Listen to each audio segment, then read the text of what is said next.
Hey, Tony. Hey, how's it going? Good.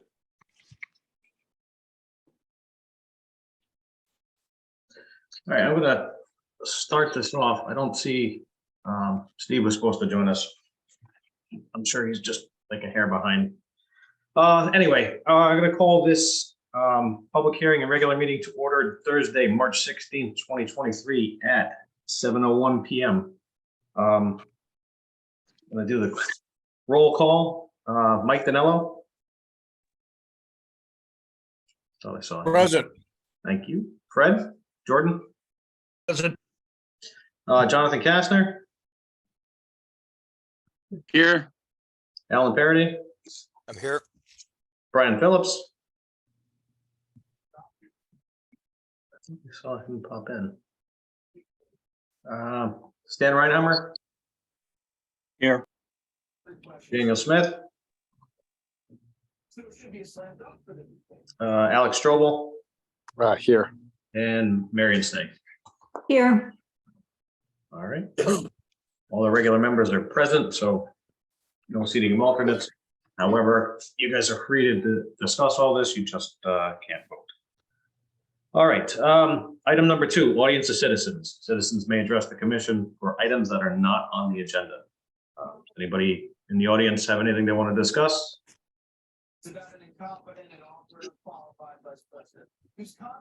All right. Hearing none. On to item 3, public hearing, special exception, SE number 2301, new single family residence in the Gateway Conservation District, 108 River Road, applicant Richard Lemieux. This is continued from last month. And is there an agent or applicant who's here to continue this? And do you want to share your own screen, or do you want me to share it? Good evening, Tony. Bob Doan here on behalf of Richard Lemieux. And if you want to just share the screen, that's fine with me. Okay. The public hearing was continued primarily because of the lack of mailings to the adjoiners. We have done that. We have submitted receipts of the mailings to zoning, and the sign was posted. The plans that you brought up on the screen were revised, minor revisions. We adjusted some inverts for CRAD. We showed where the water line was going to come into the back of the house, minor stuff like that. It's the system, the grading, the house location, the trees, none of that changed. And so if you could bring up the, I think it's the 3rd sheet of the architecturals. It's E1. Certified mailings, CRAD, final. Let's see. Wait, revised site plan. Oh, is that the one? The Yeah, 2.9. They're the ones labeled 2.9, I think, are the newest. Or am I wrong?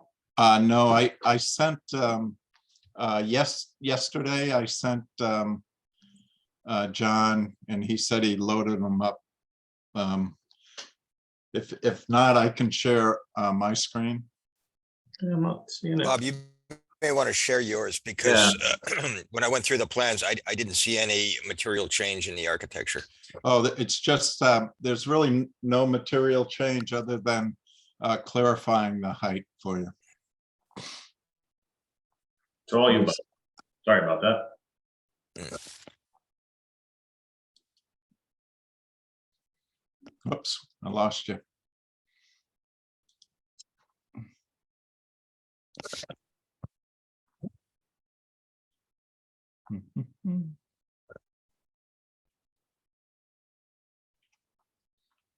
Let's see if I can grab that plan.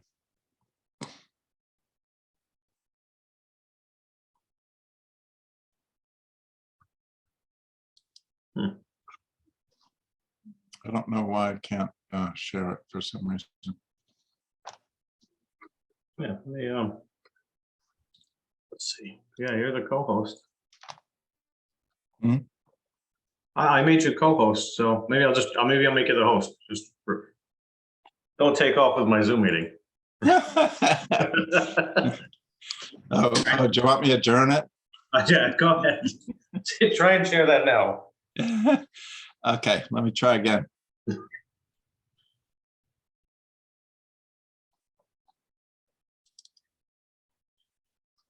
Man, I don't know why I can't. Let me check. You said it was sent, Yeah, it was sent today, the architecturals.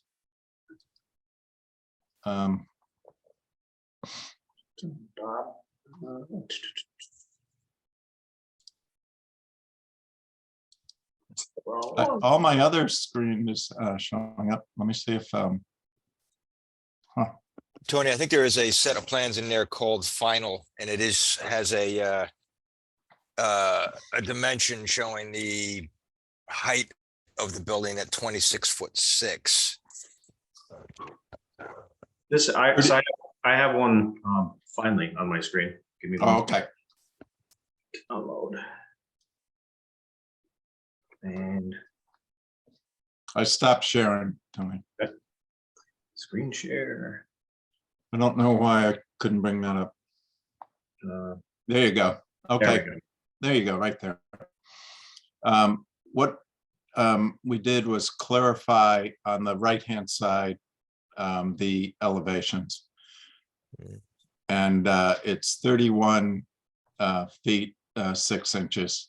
There was a question about that. And we are well under the 35 feet from original grade. I Right. just wanted to point that out. Other than that, the application hasn't changed. I'll stop there. I think there was a lot of public comment last month, and I appreciate you letting me or letting them talk so that we could get that all in. And now that we have fulfilled the public hearing notice requirements, I will summarize by the fact that we're putting a single-family residence on a lot that was approved in a subdivision back in 2017. We have had a couple of meetings with the Gateway Commission.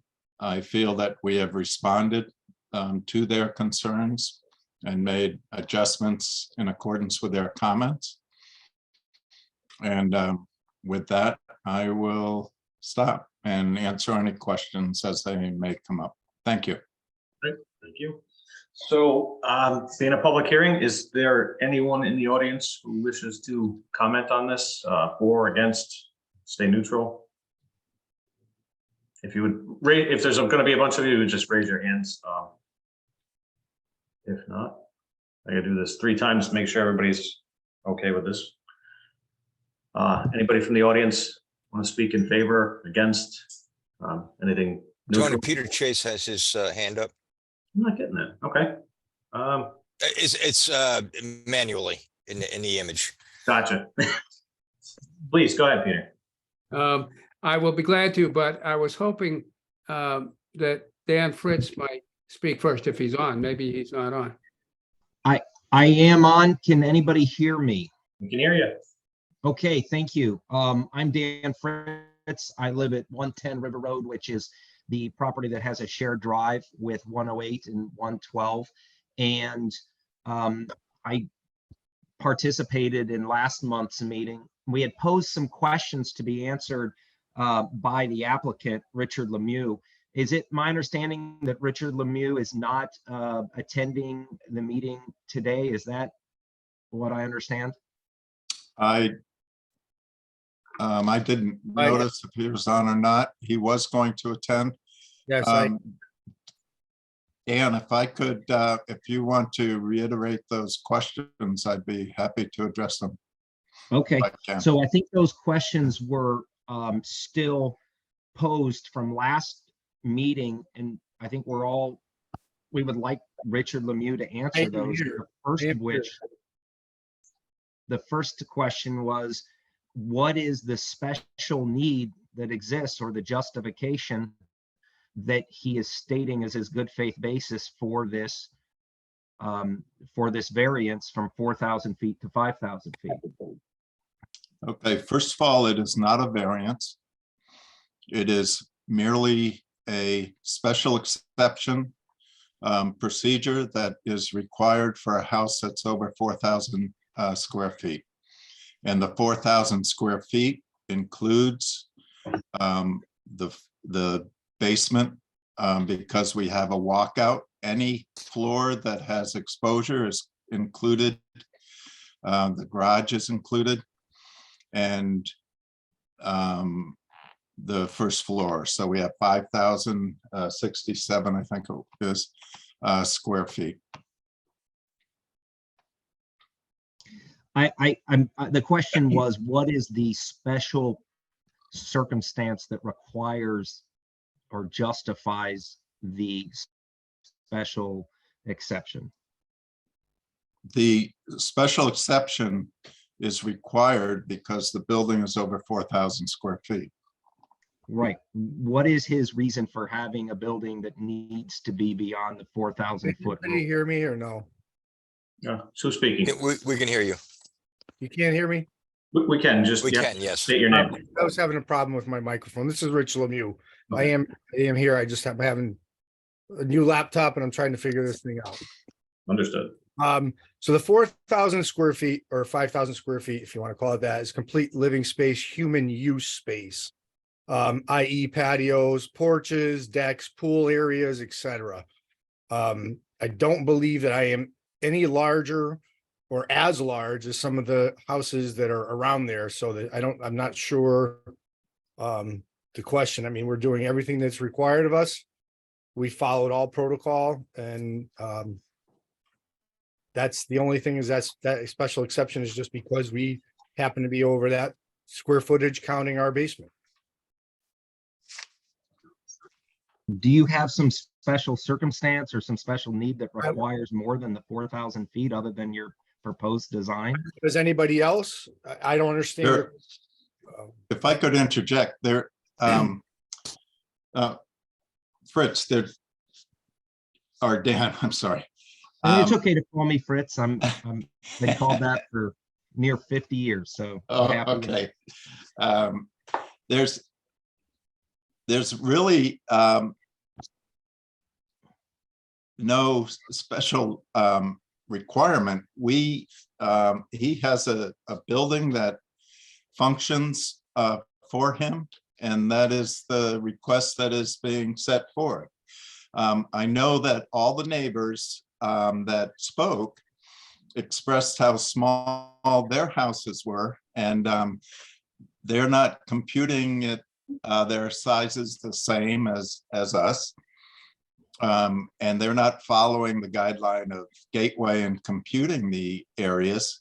But the size, the 5,000 includes all the living space, and we were conservative in including the decks.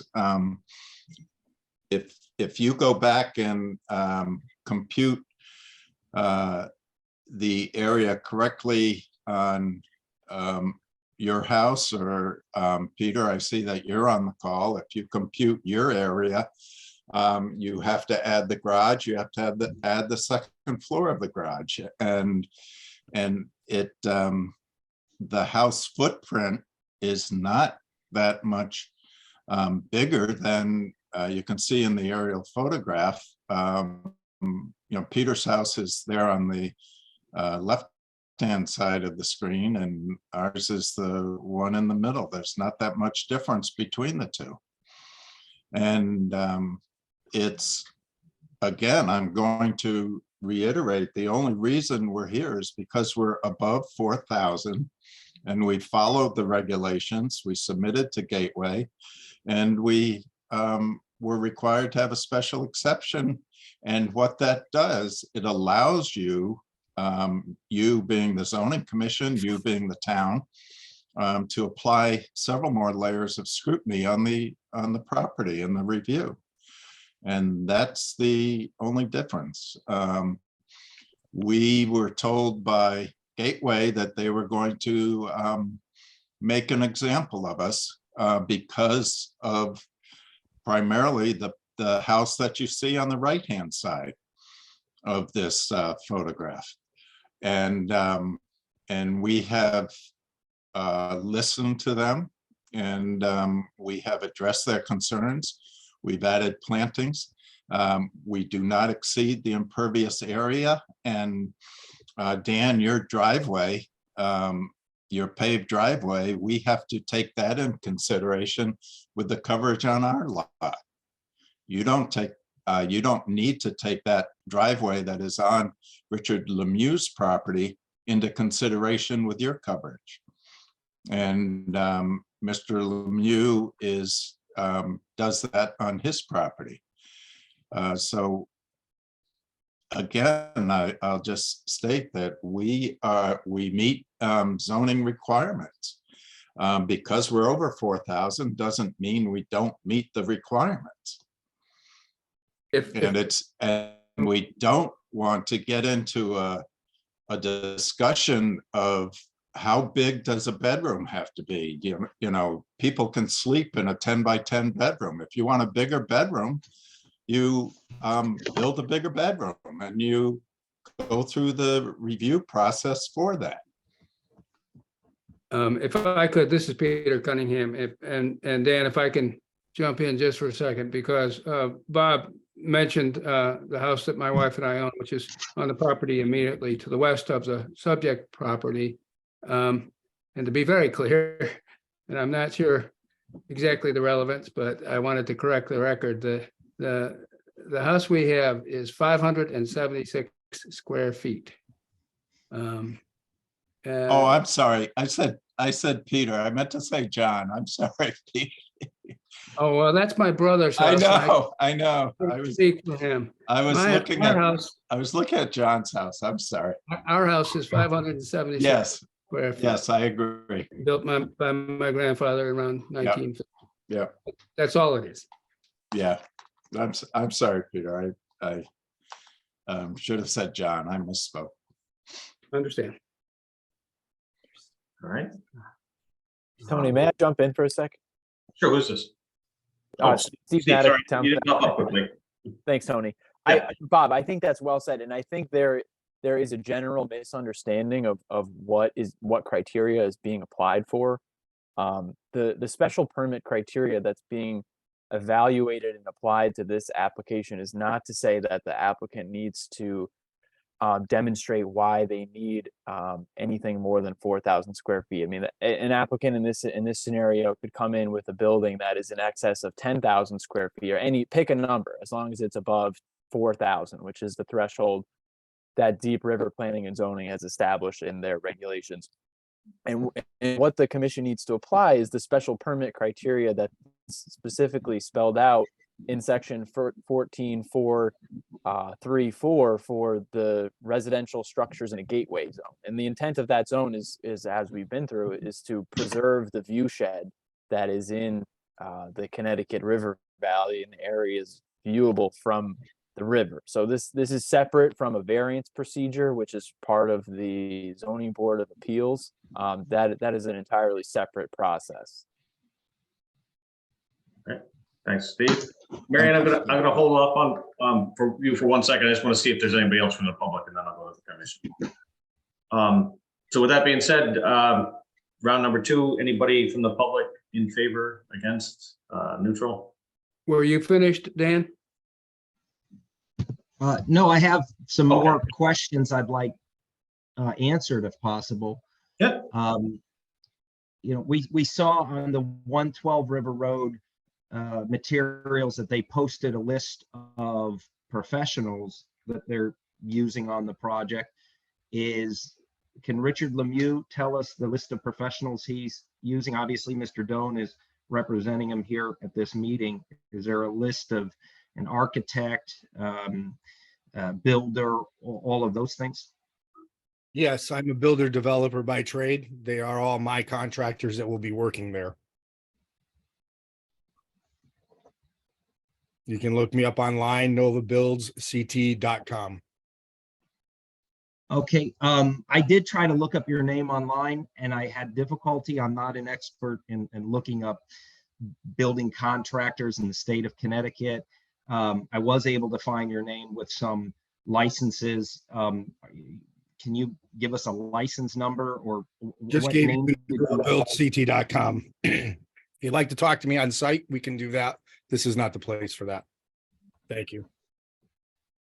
Okay, so I understand the question I asked, that a list of professionals won't be provided. Is that the answer? Not at this time. They are, I believe they were provided, but you were correct. It's Richard Lemieux is the architect and builder, and I am the engineer and land surveyor. Is Richard Lemieux a licensed architect in the state of Connecticut or in any state? No, I'm not a licensed architect. Okay. Don't need to be to do a set of blueprints. I'm looks like I'm going to be your neighbor. Have you ever built a house on a slope like this? Have you built a bunch of houses? Can you tell us a little bit about your experience in a project like this?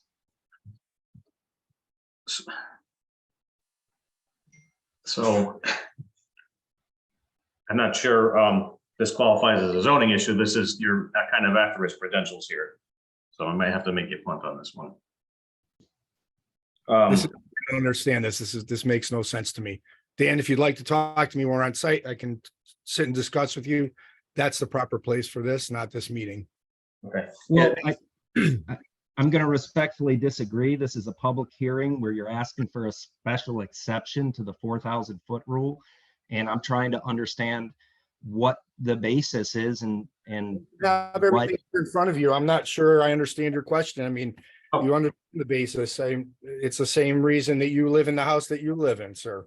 All right, guys. So we have to stick to, so planning and zoning is health, safety, and welfare of the neighborhood. It can't, credentials and all that stuff. Bob Doan's a licensed professional.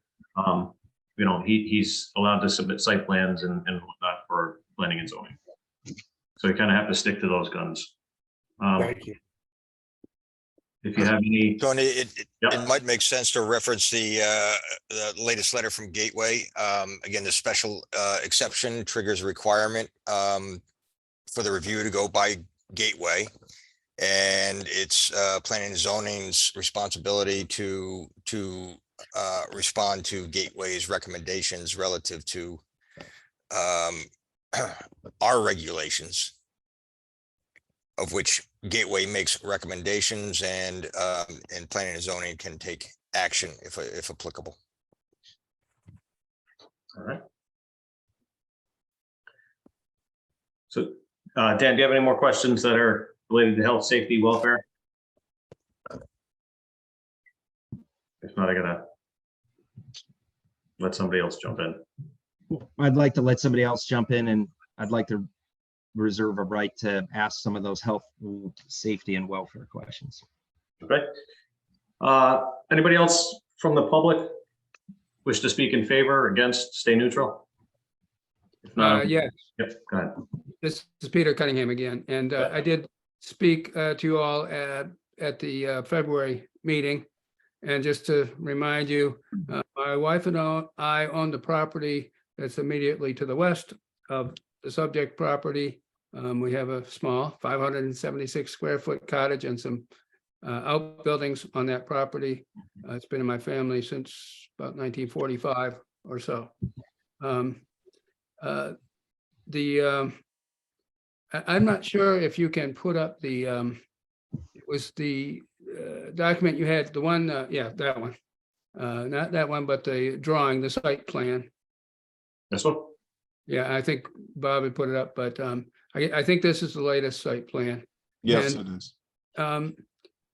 As you may recall, on our property, but not far from our eastern boundary is a brook that I mentioned last time that runs from up the hill down to our property, crosses under River Road and runs down into the Connecticut River. I'm not aware of a name for it. It's always been called the brook in my family. What we have with this proposal is the house and related construction activities that, as best I can tell, will involve the buildup of quite a bit of fill material. I don't know the volume of it, to sort of allow the front part of the house at least to have a height to make it level. You can see that if you can actually see the topographic indications. And our house is down in the sort of the top right-hand corner of this figure. It's not shown on the other side of the brook. And I wanted to point out simply that the bringing in of that fill and using it during the construction process will inevitably create a certain amount of soil erosion and stormwater runoff. And I understand from this drawing, there will be a silt fence. My observation as a non-professional is those silt fences are not terribly effective often in containing the muddy stormwater. And my concern is that that's going straight down a fairly steep hill, right down into the brook. And that brook goes right down to the Connecticut River. And I hope that someone is concerned about that, concerned to make sure that that does not happen.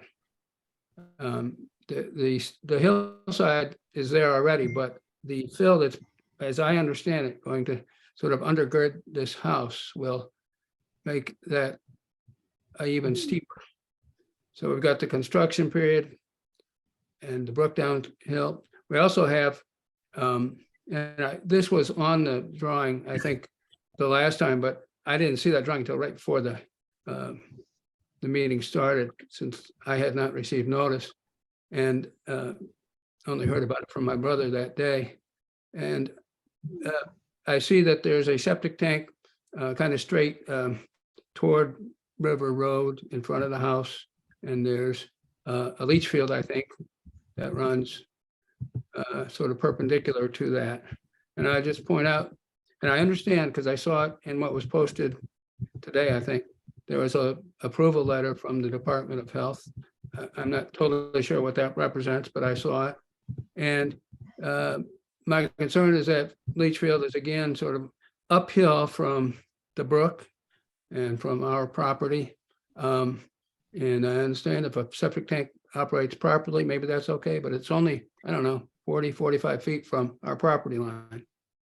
And it's not my property so much I'm concerned about. I am concerned about the brook. And I wanted to bring those things to your attention.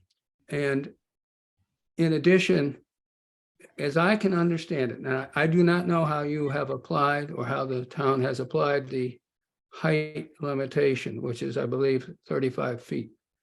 I saw earlier today a revised drawing that said the height would be 33 feet 6 inches, but the one that, 31 feet 6 inches. yeah, the one that was just shown was 31 feet 6 inches.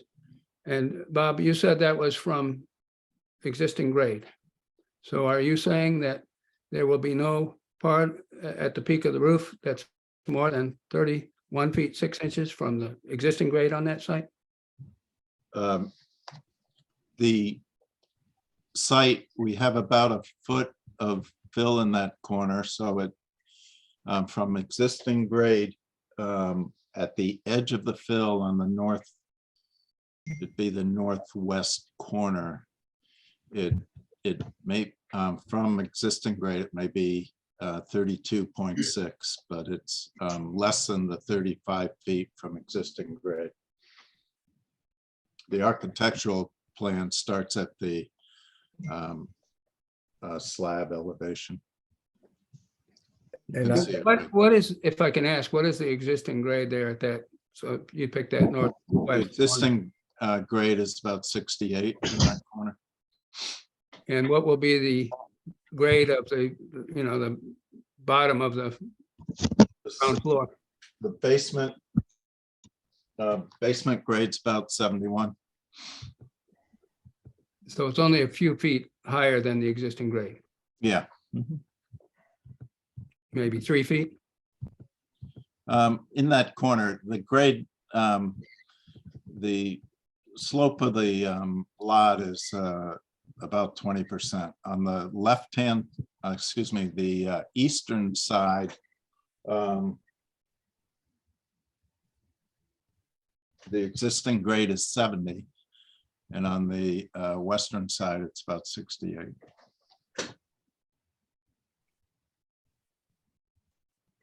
I'd like to, So If I- are you saying that the height of the roof, most height of the roof is less than 35 From existing grade, from that existing grade on the northwest corner? yes. And that's counting the fill that you, No, yeah, yes. Mhm. Peter, could I, Rich Lemieux again, could I comment on the first question he had for you?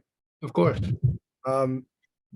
We take, I've done several subdivisions and homes. We've done some by lakes and water. I do take every precaution with silt fence and everything, and I typically work very closely with my neighbors. You will happen to be my actual neighbor, but I do reach out to everyone. And we do everything in our power to control our water and our dirt and everything else to keep it on our site.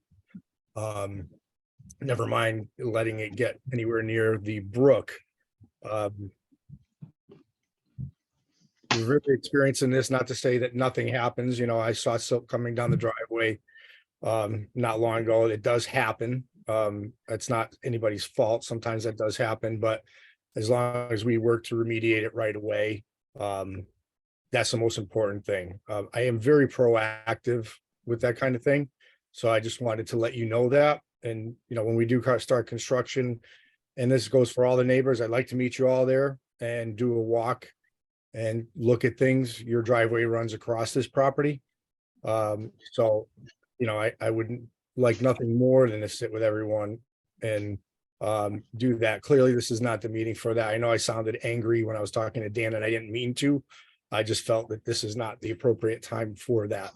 And I can address any of those construction sequence questions for you at that time.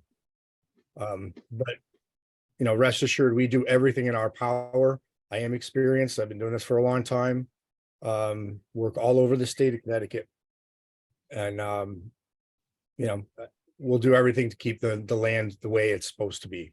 Obviously, we need some cut and fill like any other lot. As long as we try and keep everything on our property and clean. The septic system is designed to operate properly. The technology nowadays come a long way than the old, cesspool and a big hole in the ground. So that's why they're designed the way they are. But again, if you have any questions for me, I'll once I'm on site, I'd love to walk with you. Well, I just want to correct one thing. Our driveway does not run anywhere. Oh, no, I'm sorry, but the other neighbors do. I apologize.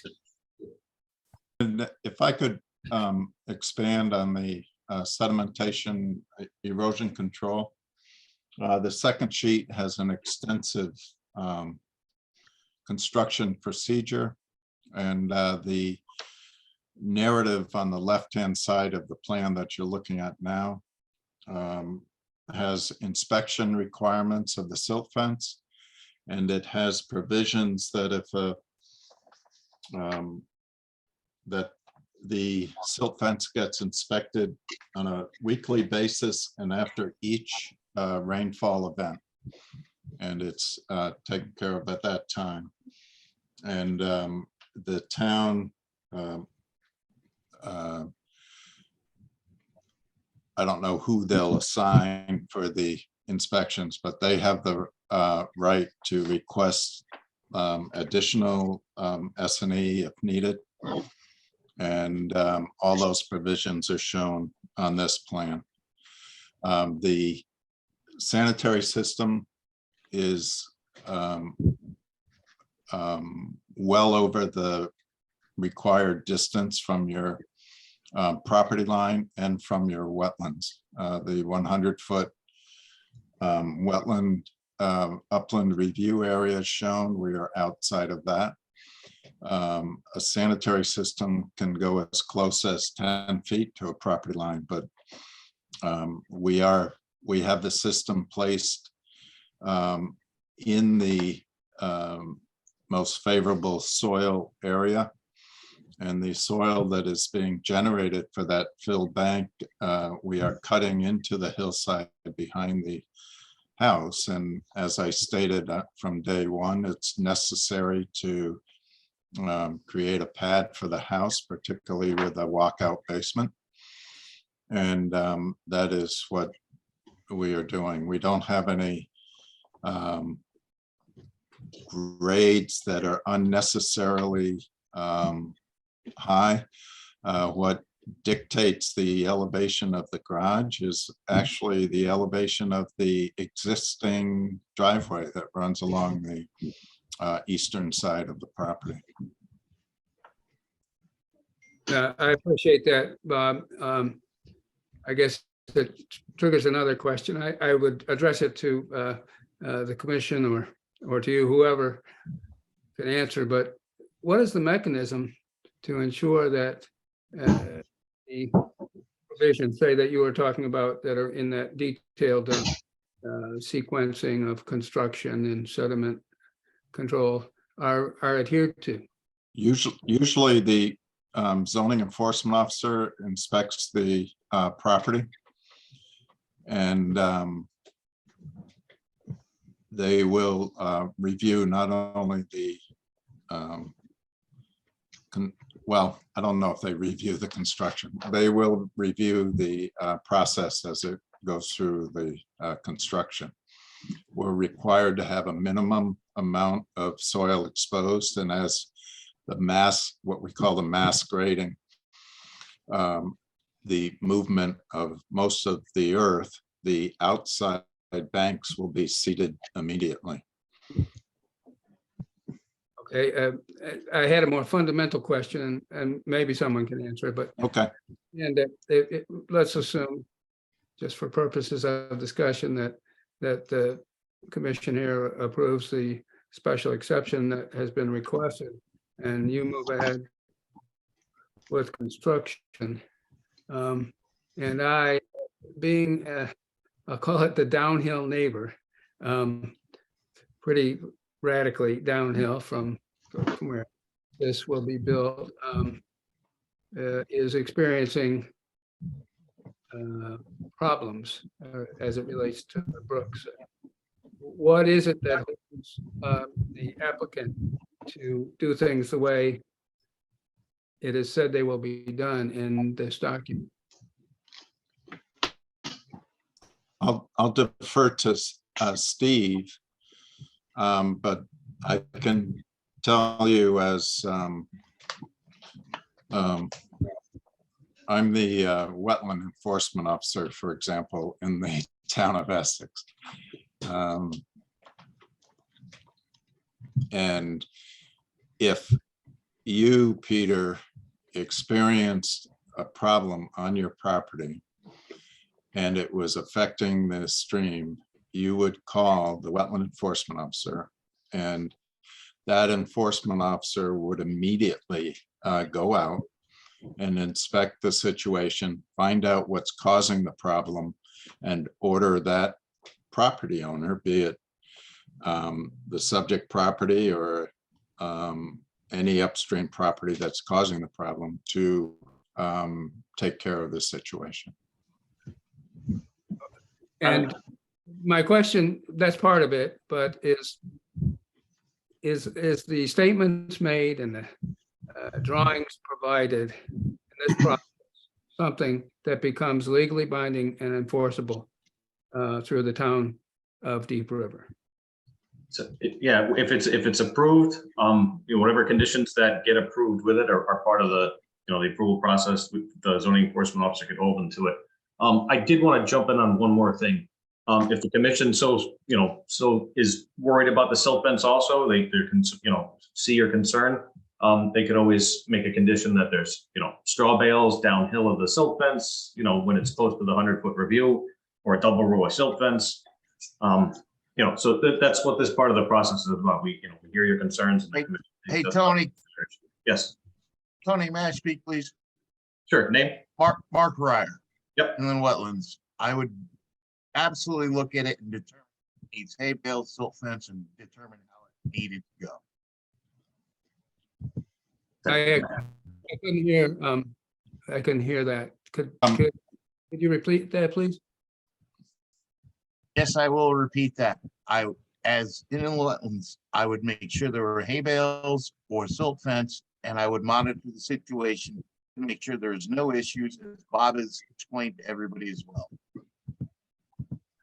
And we have no problem in beefing up the silt fence with baled hay erosion checks. Usually that is done immediately downgrade of the silt fence, and it butts up right against the silt fence. And Peter, what that does is it gives more rigidity to the silt fence. It does require a little bit more disturbance because you usually dig the hay bales about 4 inches into the ground and set them, and then you stake them also. So that in the sensitive areas, we could do that. Well, I think it would be in everyone's interest to try to make sure that this project doesn't have an adverse effect on that wetland or the brook. Oh, absolutely. We're in full agreement with you. Very interested in making sure that everything's done that's possible and reasonable. Mhm. Yep. All right. So not that we can't go back to members of the audience, but I am going to open this up. Marion's had her hand up for a little bit now. So members of the commission, please. Marion. I just think it would be helpful for everybody if Bob Doan basically outlines the square footage of each portion of the house. So the first floor, which is, I think, identical to the basement, and then the square footage of the garage, and roughly what the area is of the house. Okay, Marion, I'll defer to Rich Lemieux, who designed the house. And one other thing, and this is actually to Tony, because I'm pretty new with this commission, although I have actually reviewed lots of plans in my lifetime. Bob is laughing. Has this commission ever requested an extra bond, either for sedimentation or erosion control, or even to ensure that the plantings are both planted as well as maybe alive after a year? So I'm going to say this, don't forget, this is an all new commission. So from 2019 forward, no. Okay. Before that, I couldn't answer that question, but it's in our purview, it's in our regulations. Anyone else from the commission? Questions or comments why they're getting the house numbers punched? Tony, you want all of our discussion at this point, or it will be additional discussion when we take action? Because I think what warrants some discussion is the most recent letter from Gateway that indicated that they're basically in agreement with the massing of the house, that it falls within I guess their threshold standards, but they still are at issue with the grading, and that the grading is still non-compliant with the intent of the Gateway regulations. So whereas they may be appeased by the architecture, there has not been anything modified since comments from the last meeting relative to the grading. And although it's been stated that the floor elevation is dictated by the driveway. The driveway could in fact come in from a lower point from the existing driveway. As was recommended, I think, to them to look at, which was a partial rotation of the building. And even the contours of the site don't necessarily have to remain parallel with the face of the building. The walkout basement, which was a decision made for design purposes, is in the center of the building, and the grade could certainly rise to the west of that entry and still have a walkout, which means a significant portion of that fill on the downhill side of the building could be averted. So I'd ask Bob since he's had a month to consider the comments from last meeting, address again why the driveway, which is newly constructed, although from an existing driveway, couldn't be modified to bring it downgrade, and why the contours kind of south and west of the building necessarily have to be a platform where you have to the back of the building, you allow the contours to decline against the building edge. So I just asked Bob to kind of clarify why the intent of the Gateway Commission can't be met.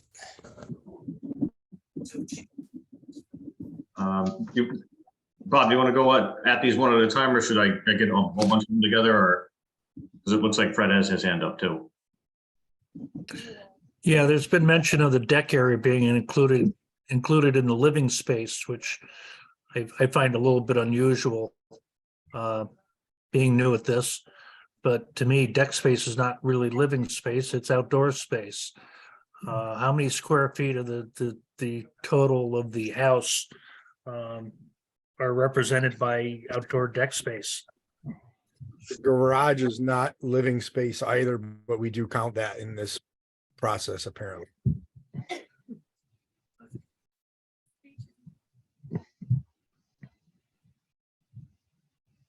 I don't think Bob realizes we don't hear him.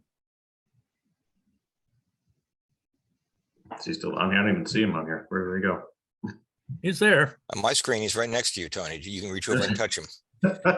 Which side? I'll give him a bunch. Yeah, your right hand.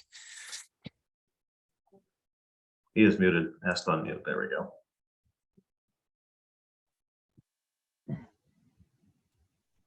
Nope. Oh, I'm sorry. There you go. I was talking away and you guys couldn't hear me? No. Did you get Fred and Alan's comments? Yes, Okay, I'll give you a second to address. okay.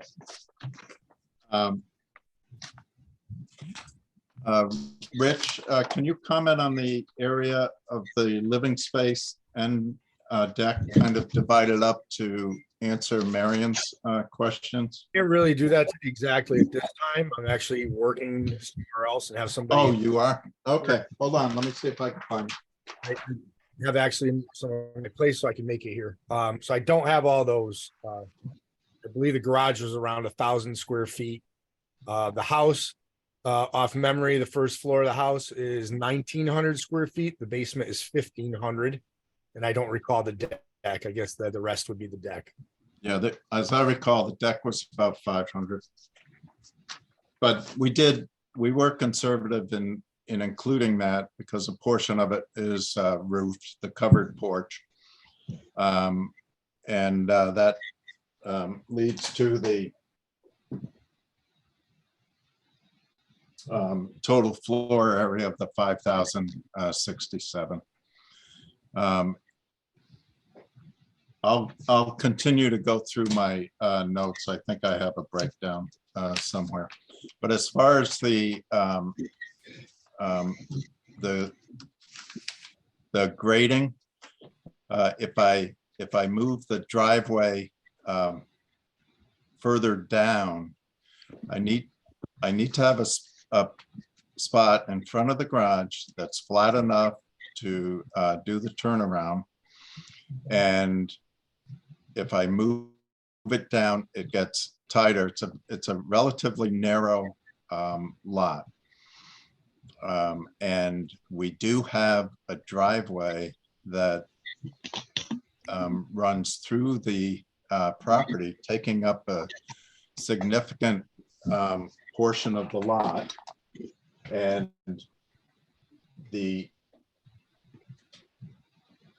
I'm scaling a distance right now.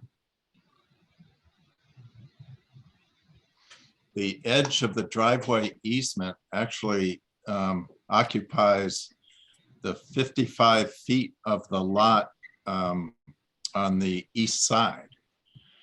And so our building area is essentially where it's located is pretty much the only area. If I slide it down, the whole lot slopes about 20%. It gets a little bit steeper down near River Road. So we're trying to put the house in the most convenient, if you will, convenient as far as access to the driveway and as far as grading. We're cutting into the hillside, and we're creating the platform for the house. We have reasonable side slopes, and to eliminate the slopes, what we would have to do is a retaining wall. And I don't think that is the appropriate way to grade the lot. But if I could intervene here, you have seen a letter from Gateway that does indicate that you're not responding to the intent of the regulations. And you've mentioned that the position of the building in the driveway is a matter of convenience, not necessarily compliance. And you've mentioned some strategies such as a retaining wall that would solve some of these issues and in fact make it compliant. So I would not have asked the question if I didn't think it was possible. So having looked at this, I think there are. Go ahead, Bob. Read their criteria and how it's worded. There is no lot that can comply with their criteria because it is very subjective. And I don't have the regulation in front of me, not the letter that they wrote, but the regulations. And we discussed this with the Gateway Commission, that all of the 9 criteria, all of the 9 criteria are subjective. And if I only graded, you know, if we had a gently sloping lot and I graded that for a pad, even under that situation, they could write the exact same comments that they wrote here. We are dealing with a lot that is sloped at 20%. This lot was approved not long ago, 5 years ago or whatever. And we are trying to accommodate the lot. And the way to do that is to cut the hillside and make a pad for the building. Yeah, a way to do that is to bring in fill and build a pad. Another way is to balance your cut and fill and provide retaining walls to retain the existing contours of the site, which I think is what Gateway is looking for. And then you get into a height, 35-foot height problem, because when you have 2.5 feet to spare based on your analysis. No, when you put a retaining wall, no matter how far it is away from the building, you start at the toe of that retaining wall to measure your height. Mhm. Again, I mean, it can be addressed, but you've got a 10-12 pitch No, on you the can't. roof, which is not typical of the region. So there can be design intervention, which makes the building compliant with the intent of the gateway. I know you can, argue the point of this is a way that we can make it happen and work within the letter of the law, perhaps.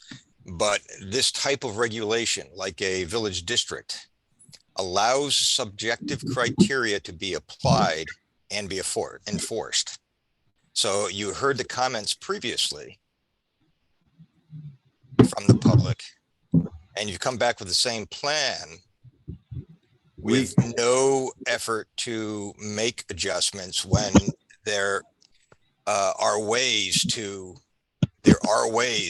come back with a alternate approach, which would probably not cost the applicant additional money.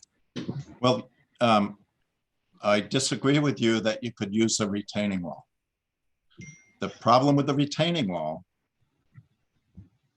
is that you have to measure the height from the bottom of the retaining wall to the ridge of your house.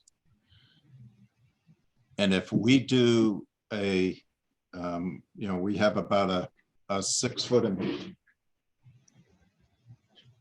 Yeah, but Bob, I know you're not the architect. I know you're the civil engineer, so you can't speak to the necessity of that ridge being at the elevation relative to the eave line of the house. It's a 2-story house. What's your pitch on the roof? Pitch is what I wanted it to be, which is a 10 pitch.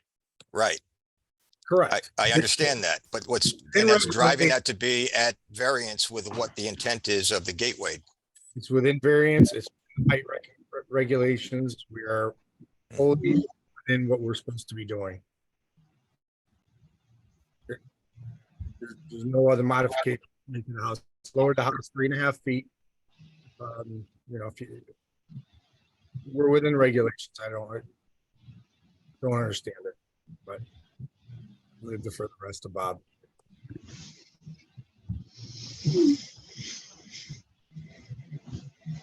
All right. Well, I can, when you have a subjective regulation like that, Richard, and I just, I don't, in my, I've graded a lot of lots and a lot of steeper lots, and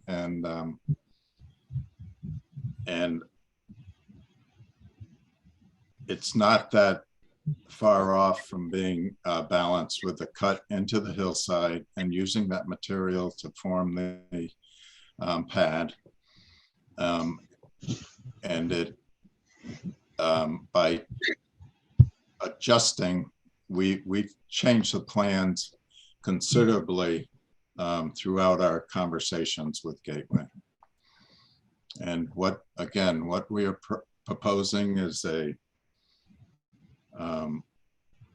site that is 20%. We're grading it, not, in my opinion, not excessively. We have the appropriate sedimentation erosion control. We have reasonable slopes on the embankment so that they can be maintained, both in front of the house and behind the house. We have supplemented the lot, which was previously cleared before my client got involved, and we are replanting it. And that is our proposal. We have health approval. We do not need a wetland application. We are beyond the 100-foot review area. We understand the situation that Peter Cunningham has spoken to us about, and your wetland enforcement officer has reinforced my comments regarding the S&E and how it gets inspected. And we think that the plan that's before you can be implemented as shown without adversely affecting the vistas and views of the Connecticut River and without adversely affecting the condition of the stream that is more than 100 feet away. And with that, I will stop and take notes as far as when I hear comments. Thank you very much. Thank you, Bob. All right. Anybody else from the commission or in general? I think Peter Chase has his hand up. I think we're still open to public comment. Yep, we are. Okay, I wasn't sure, but I appreciate it, and I appreciate the discussion, and you all know this, I think, better than I, but you've been referring to the Gateway Commission's letter and their criteria. My understanding is that the town of Deep River in its zoning code has identical, or at least very similar, special permit criteria in section 14.4.3.4. Branch 2 says, structures shall be adapted to the existing terrain rather than altering the earth form to create a platformed development site. I'm not exactly sure what that means in this case, but I don't think it's merely a Gateway Commission criterion. I think it's actually a substitute of the town's. All right. Thank you. Anybody else? All right. Seeing nobody else from the public or the commission, I asked the commission if they have enough information to close the public hearing. If you close the public hearing, you guys can't ask Bob Doan any more questions or reintroduce any more information. So if you got anything you got to ask him, please do so now. Tony, is there anyone from Gateway here that can comment on their letter and their latest position? I haven't seen anybody, but it doesn't mean I didn't miss them in here. There's a few people that are, like Coastline. No, Coastline is the applicant. That's Okay. If anybody is here from the Gateway Commission, would you please jump in? All right. If you guys are good, we'd be looking for a motion to just close the public hearing portion of this. So moved. Dan Fritz, I'm trying to raise my hand digitally. I can't, so I'm just doing it verbally No, here. go ahead. If I could just have some closing remarks. There have been a lot of semantics in this discussion, this public hearing. I've heard the terms, there's a general misunderstanding, this isn't a variance, but this is a request that the applicant has to come in front of the zoning committee to get an exception. We can call it what we want, but without the exception, the proposed plan will not be approved. And Gateway Commission has been clear. They issued their statement and they object. They object on many bases, one of which is the one that we're concerned about, is that the building should be scaled to the particular environmental setting and not be excessively massive. It looks like all of Gateway's concerns about the scale could be satisfied if this was the size of this home was reduced to comply with the rule of 4,000 feet. That could just be done by adjusting that pitch line, that roof line, that would adjust the volume and it would adjust the appearance. It is a welfare issue for all of us who drive down the road or view the property from the river. The other Gateway concern, and they're cited in the letter, has to do with their guidance about the site in the presence should have the existing natural landscape. Now, this lot is not currently owned by the applicant. We understand that. The applicant is in some sort of a contractual agreement where they'll take possession of the property if this gets approved and if they choose to do so. And but the current owner of the property has cleared trees on the property. I think by some counts, more than 65 stumps exist on that property since the time that the current owner bought it. And the current plan is to put in 9 hemlocks and 11 Fraser firs about 6 to 7 foot tall. That certainly doesn't seem to be consistent with the Gateway guidance and the spirit of the approval process here. That's some 20 trees for 65 that have been taken down. And my understanding, what I've been told, is those trees are types that would have to be sprayed and cared for if they're going to survive. There was a comment about, hey, can an extra bond be placed to guarantee that those plantings survive and regenerate?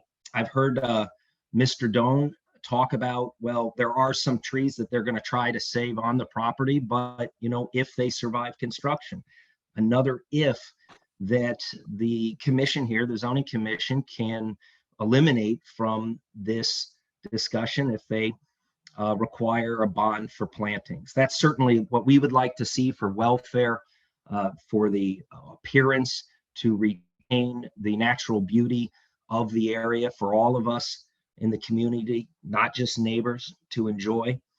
And for that reason, I, as a neighbor and as a citizen and community member here in Deep River, I'm going to ask that this request be denied. Thank you. Anybody else? All right, I know Jonathan had a motion on the floor to close the public hearing. Is there a second?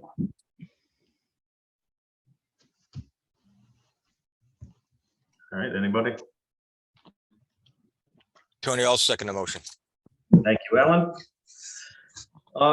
Mike, you're not seated. Fred? This is just to close the public hearing. We're going to deliberate on this. I agree. A little farther down. Agreed.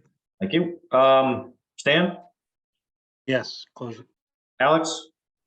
Yes, close it. And Marion? Yes, Okay, thank you, guys. On to item 4, approval of minutes, February 16th, 2023. I did not receive these until just before the meeting, so I asked that we bump this until the next meeting. I think we should vote on it, so just, it's pretty simple, straightforward, if everybody just yay. Yay. yay. Thank you, guys. All right, item 5, old business, special exception, SE 23-01, new single-family residence in the Gateway Conservation District, 108 River Road, applicant Richard Lemieux. All right, guys, it's on you. Anything you want me to put on the screen? Site plan, house plans, any discussion? Tony, I think the issue here is the intent that was expressed by Gateway. Again, the reason that we're here, the special exception, is that we're to weigh in the intent of maintaining the existing condition along the Connecticut River. That this is of public interest, and something that's also not recoverable. We've got 3 projects here in front of us that affect the Gateway potentially significantly. So it's not an issue to be taken lightly. The nuance to the special exception with Gateway is not about compliance with the letter of the law. Has to do with meeting the intent. And it's been clear from the Gateway that they don't think the intent has been met. I can understand concerns from neighbors that the house might be perceived as being bigger. I don't think the size of the house is an issue. It is something that has to do with property rights. There's not a regulation on the size of the house. There's a regulation on the perception of the house. And I think what was pointed out was that the site strategy is what remains to be a concern with the Gateway. They've kind of, I think they've backed off on the aesthetics of the house relative to its height. That was something that could have been modified. I'm not going to push to have that changed. If there's a intent to keep that aesthetic and it meets the our regulations that are applied to all the houses within this zone and not relative to the special exception, I'm not sure that it's an issue for us. Although that may have been a strategy by which to appease the Gateway. If the site was not going to be modified, the architecture might have been a strategy. But I think we need to focus on the site approach. And I'm certain that there is an approach that our regulations, as was cited by Mr. Cunningham, could be met, which is to have the structure adapted to the site as opposed to the site modified to meet the architecture. And I think that is the important issue that we're here to, really to determine. And this is a point in time where it's the public good. It's the preservation of the views from the river and preservation of the natural landscape, which is kind of governing decisions in these special exceptions. And I think it's clear that I'm not in favor of this application moving forward without some modification, at least a demonstration that it can't be done. But I'm fairly certain that there are strategies that would satisfy the Gateway as well as the public. So I was gonna kind of piggyback on what you were saying, Alan, because our regulations, and I know it's just a recommendation, but they do have, like you said, the public is perceived that these are our regulations and we should somewhat abide by them. But item number 9 in the regulations states site grading shall avoid straight and unnatural slope faces. And like you said, I have no problem with that way the house faces. I think this can be done really well. I don't dislike the house at all. I think the grading can change. This is clearly an unnatural straight shot where they just sectioned off that corner. Outside of that, I think the simple planting, silt fence, hay bales would have been a slam dunk. Just my opinion. Anybody else?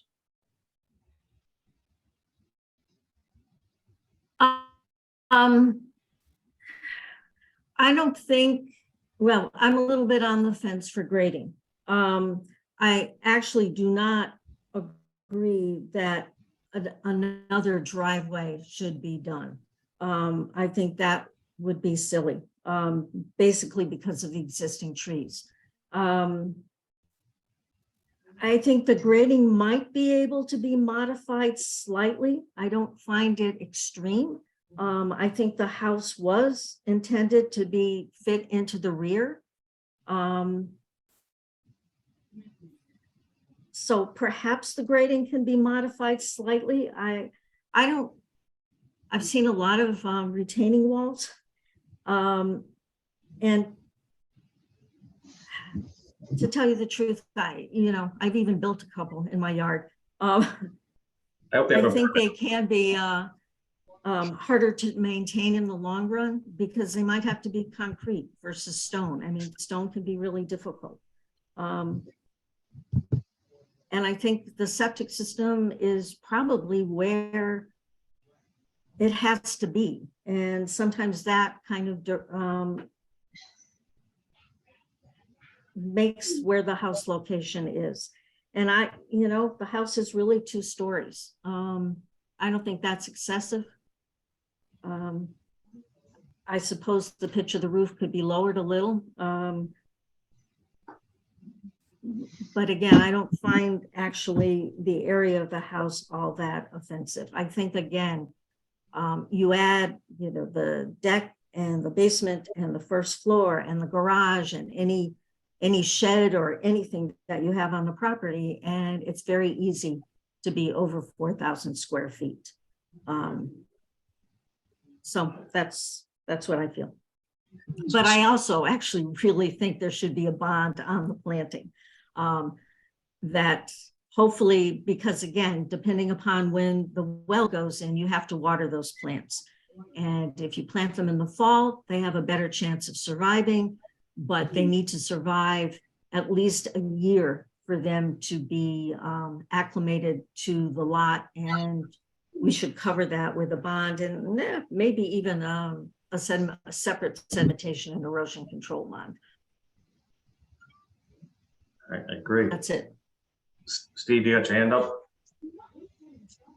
Yeah, I just wanted to offer a couple thoughts from a zoning perspective, in that, building a single family home in this zone, gateway overlay zone aside, is a permitted use as of right in the zone. So if the applicant came in, or any applicant, and proposed a home, which in the gateway zone, we're looking at total floor area, which we define as including garages and attic spaces. Those aren't the typical things that you would include in a floor area calculation for a normal home. That's what's specifically specified for the gateway zone. But that aside, if the homeowner came in for a permit that was less than the 4,000 square foot threshold, the commission would have no discretion over a lot of these site elements. It would basically have to meet the basic zoning requirements for the zone, and the commission would not have any input on these specific gateway criteria. So there is a balance that may need to be struck with some of these site conditions. And I will add that, Marion, I think a sedimentation and erosion control bond would be a reasonable condition.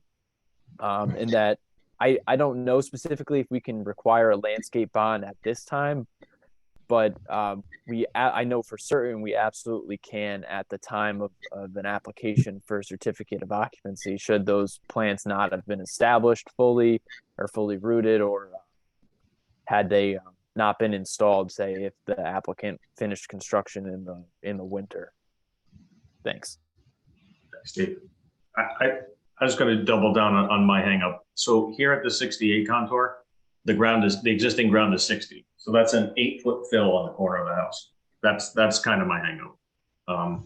If this grading was brought back in, and to look more natural, and like the regulation says, not so just straight lined, I don't have a problem with this. I think the house is good. It's relative to the surrounding homes, except for the one to the, what is that, east? Yeah, the one on the bottom of the page. That's about it. I mean, if that could be changed, I don't have a problem with this. I don't know. Could that be Tony, could that be a condition? That's what I was fishing for. Because then the applicant would have pretty much everything that they want.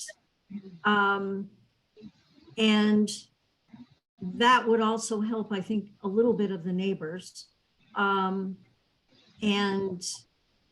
I'm not sure if this is one of those lots that it's natural. So you're not going to have a big lawn. And if you want a big lawn, in a way, you should have a flatter lot. And so I wouldn't have a problem with that. I don't know if the applicant would.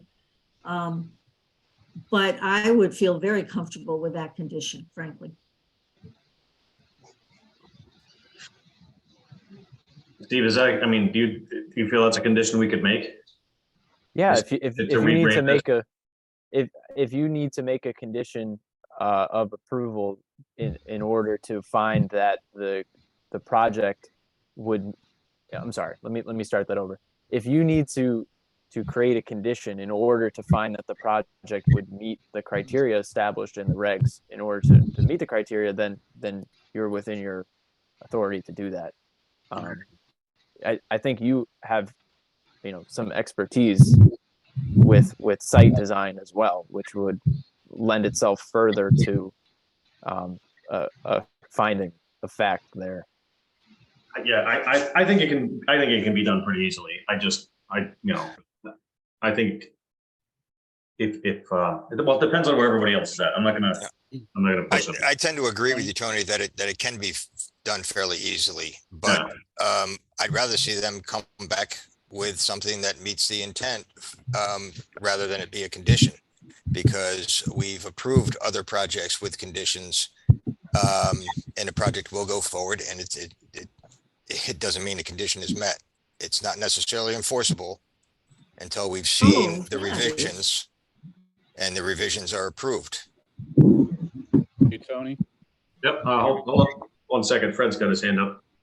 Yeah, I think Marion's got a point as far as the bonding goes on the planting. I mean, I find it amazing that anybody would even propose planting a hemlock when the River Road used to be completely shrouded and it was like a green tunnel of hemlocks until Willie Adgelid came in there and killed them all. And now we're going to propose planting a tree that would screen the house presumably somewhat from the river, which that's the whole problem. And with the whole idea of a platform for a house, and the house that's, the poster child for this, that it's completely denuded in front. And if the trees don't survive in front of that area from the river view and from River Road in that area, it's going to be wide open. And I think that defeats the purpose of what the Gateway Commission is after. And I think that there should be some provision to make sure that that does get handled properly with an appropriate species that is going to prosper in that area, as opposed to something. I mean, the very idea of putting something in that you're going to have to spray is kind of antithetical to even to the whole environmental concept. All right. Fred, if you spray, you typically spray with a dormant oil.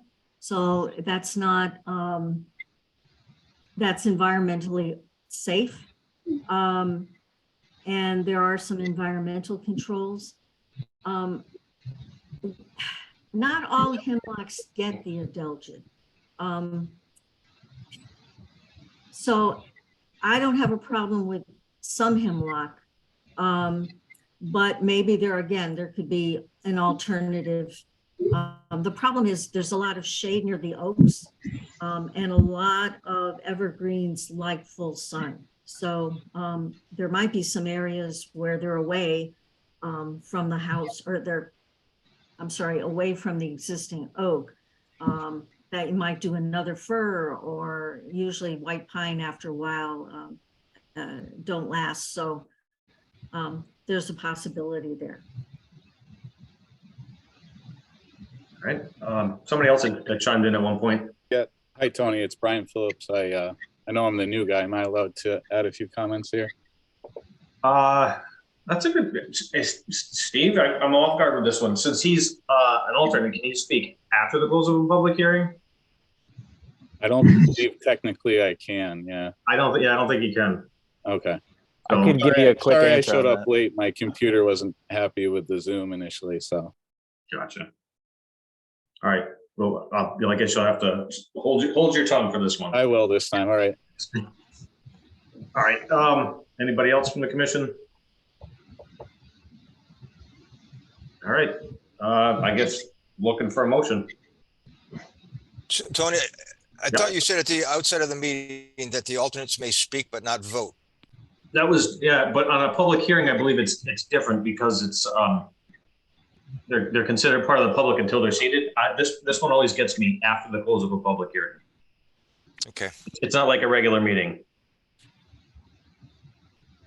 I think you have discretion as the chair to recognize him if his comments, contribute to the resolution of decisions. But I'm not up on Can my you- Robert's can you- rules for this. Yeah, okay. I'm just looking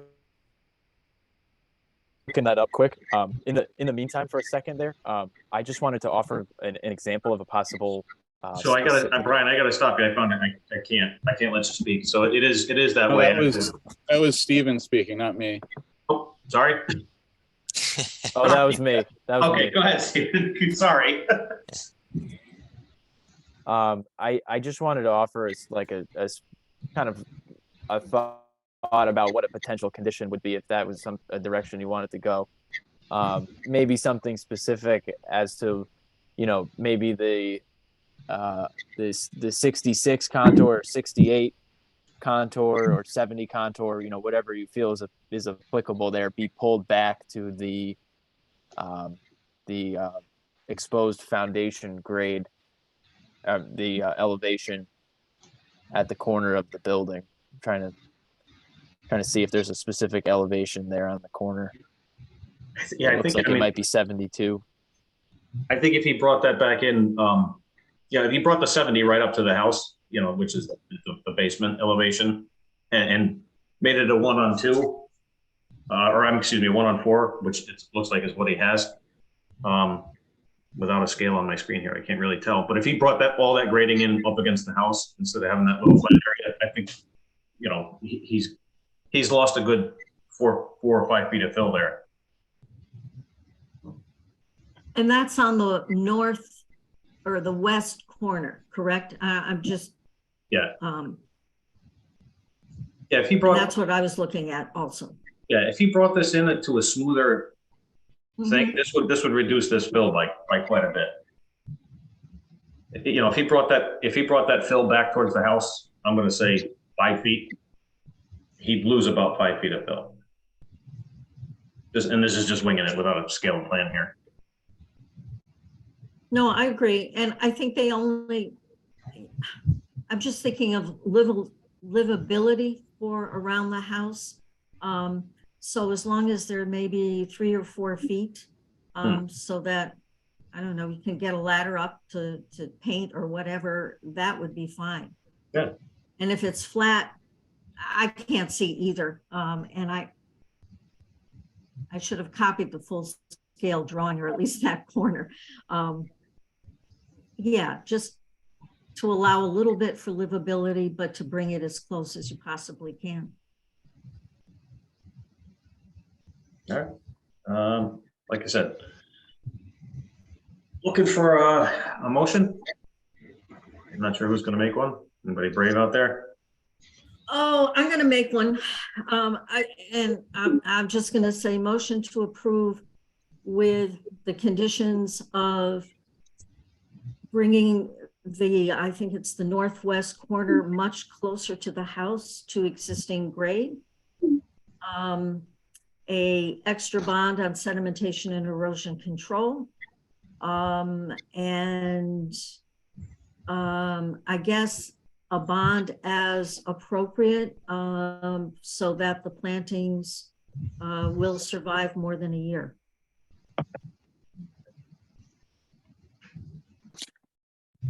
Anybody looking to second that motion?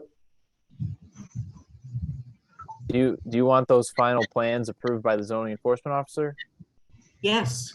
Oh, yes. That, Yeah. yes. I I'm think it sorry, would that be, to me, that was going without saying, of course, yes.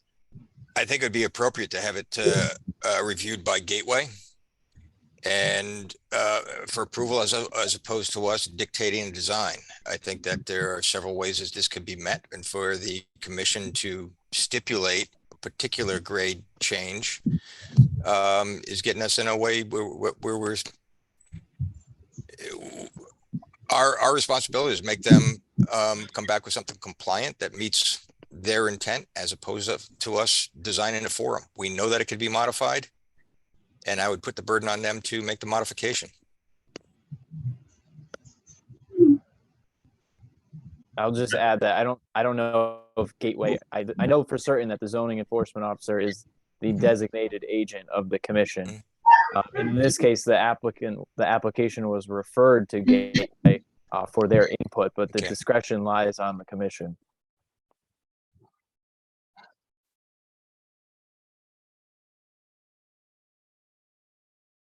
You guys have thoughts on that?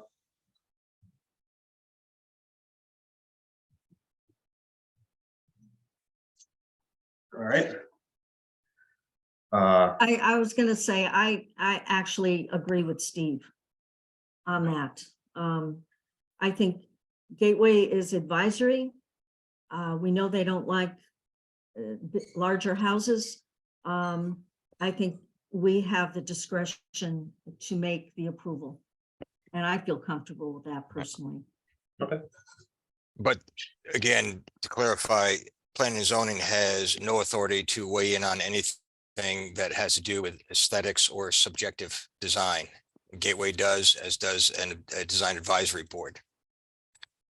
It's out of our purview to comment on aesthetics. So, Alan, would you send it back for the whole thing, for the house, or just the grading? Because it sounded like there was just the grading in the end. That was their concern. Yes, I mean, House across.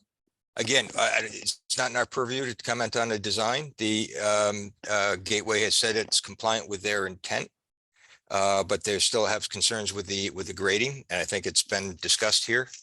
You know, as well as some strategies by which to make it compliant. And I think that the applicant can determine which is the best way for them to go.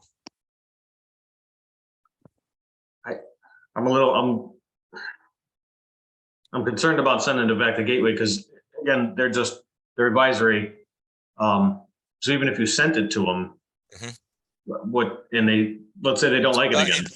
And I can concede that it doesn't have to go back to Gateway, but it'll be a burden on us to determine that it is in fact, you know, the building, the structure has adapted to the grading and the contours as opposed to the contours being adjusted to building. I think it's probably within our ability to make that determination.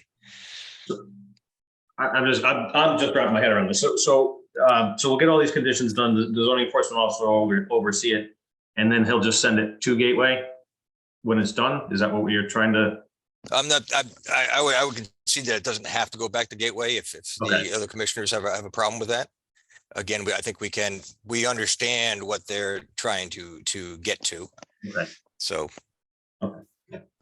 I'd be glad to loop them in just with the final decisions and make them informed that, you know, whatever is, you know, decided that their decisions were weighed heavily and that there were conditions on the table that attempted to, you know, relieve some of those thoughts. Fred, you got your hand up. Yeah, just looking at the print here, it says existing trees to remain unless found to be dead, diseased, or dying. Who determines that? So that we don't end up with a big green lawn because it was determined that all those trees were dead, diseased, or dying.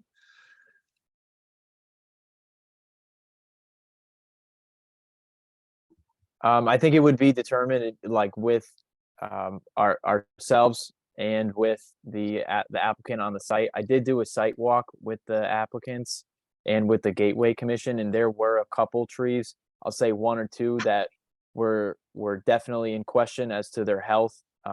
We did visit the site in, I want to say, February, so there weren't leaves growing on the trees, but there were one or two trees as well, which were clearly diseased and were going to be coming down at least.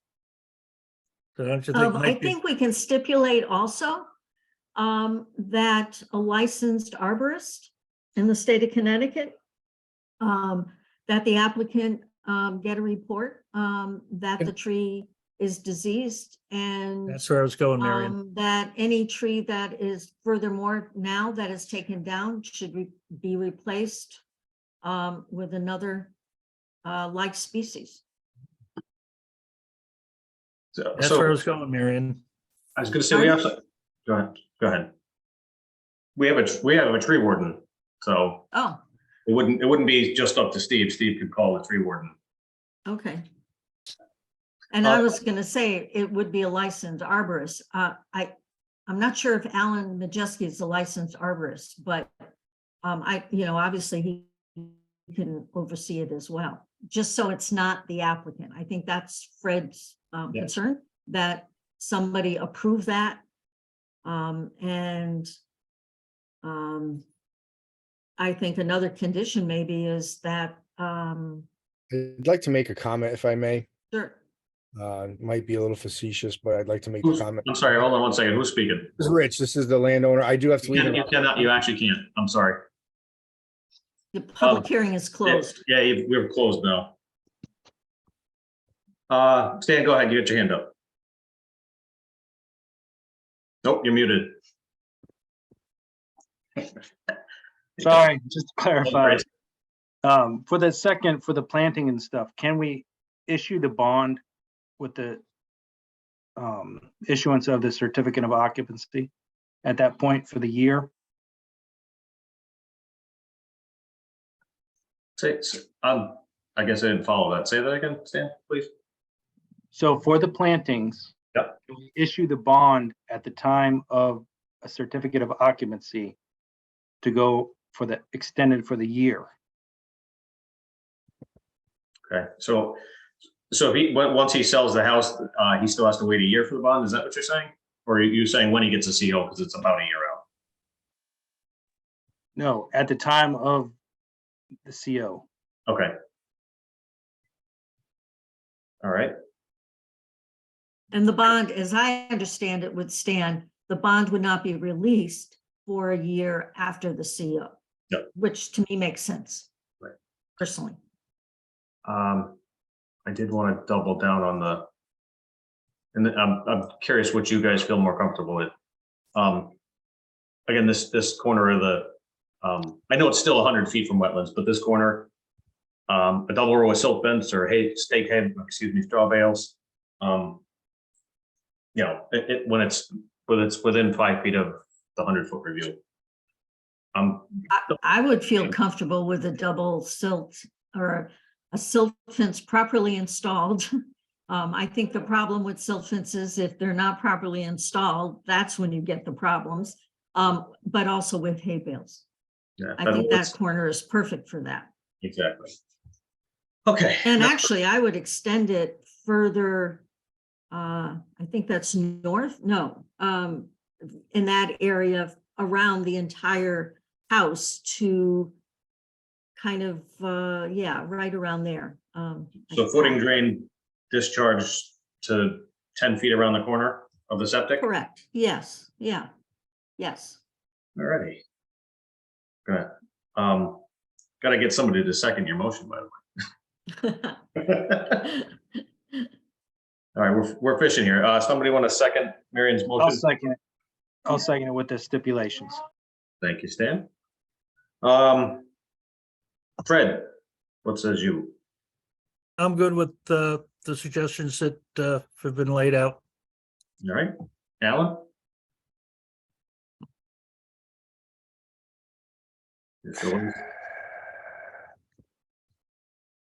Can you repeat the motion with the conditions? So, Your motion is for approval of the application with the specific conditions that you've stipulated, which include the grading, the silt fence, the bond, and the tree protection. Correct, and bonds plural. yep. And there was also the involvement of the tree warden. Before any removal of So nay on my trees. vote is nay. Okay. Alex? I gotta say, I'm not sure. So you're abstaining? I'm on the fence. I've obviously listened to everything everybody's had to say. It's not up to anybody to say what style of house somebody can build. I think that's obvious, but also kicking it back. If we deny this and then, it gets kicked back to the gateway or whatever, I think that just opens up maybe a never-ending cycle of people, well, their purview outweighing ours or vice versa. And theirs is going to be more strictly based around, what it looks like down there on the river. I think I'm just going to say, I'm 50-50, but I think I'm 51% on a yay. See, on this. It's tough. I mean, I'm very outspoken for people being able to do whatever it is they want to do, but also I think that this falls into one of those. I think that unfortunately the owner of the property, bought or is buying or is developing a piece of property that is in the 1 percentile of property that people might have an issue with. And it's treading lightly because, we can't deny it based on the court of public opinion, but we also can't let something be granted that isn't in the best interest or checks all the boxes. And that's what we're here to do. So I don't know. A little late in the game to be wishy-washy. But I also don't think that a stalemate or just kicking it down the road helps. Can maybe one of the more senior members on this kind of weigh in? I certainly don't need to be led by any means, but I mean, Steve or John, maybe, or John's not here, is he? No, he's not. I mean, what, I don't see an issue saying yay. I don't. Okay. So that's a yay? That's a yay for me, yeah. Okay, I skipped Jonathan, I apologize. Jonathan? Don't apologize, yay. All right. Looks like that is passed. On to new business. Lost my place on the agenda here. Item A, special exception SE 23-02-110 West Elm Street. Change of use from residential to light manufacturing with accessory retail in the Village Industrial District. Applicant is Allison Sloan, and this is just for receipt and to schedule a public hearing for April 20th, which is the next meeting. So, anybody want to accept and set a public hearing? I will make a motion to accept and set the public hearing to the next meeting, our next regularly scheduled meeting. But I also have a question. Please. Because I can't see on the computer. I just want to know, is that house part of the larger property or is it a separate piece? So I believe it's a separate parcel. Okay. And I believe that retail within this zone is not permitted unless it's for larger. We had a discussion on the original application that for furniture, appliances, that type of thing. So there will be a nuance of clarifying the permissibility. How do we, I'm going to withdraw my motion for a second and ask Steve, how do we handle that?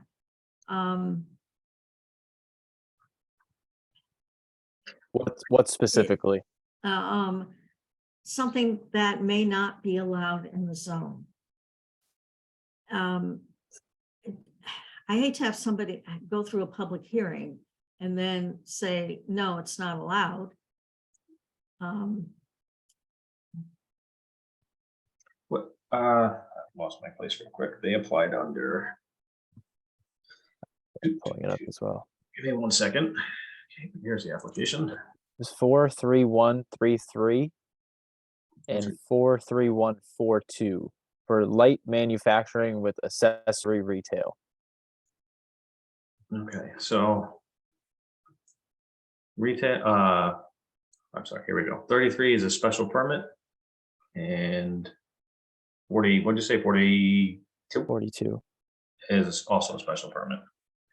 I'm sorry, site plan and special exception. I forgot these changed. So the accessory retail use is a special exception. If I can throw something in there, Tony. Yeah. Originally, that flower shop was where the Dunkin' Donuts was in Centerbrook. And when they moved to 500 Main, the reason why they were able to go in there was that really their primary business is wholesale for things like weddings, funerals, etc. They're not really, the retail is the smallest part of their business.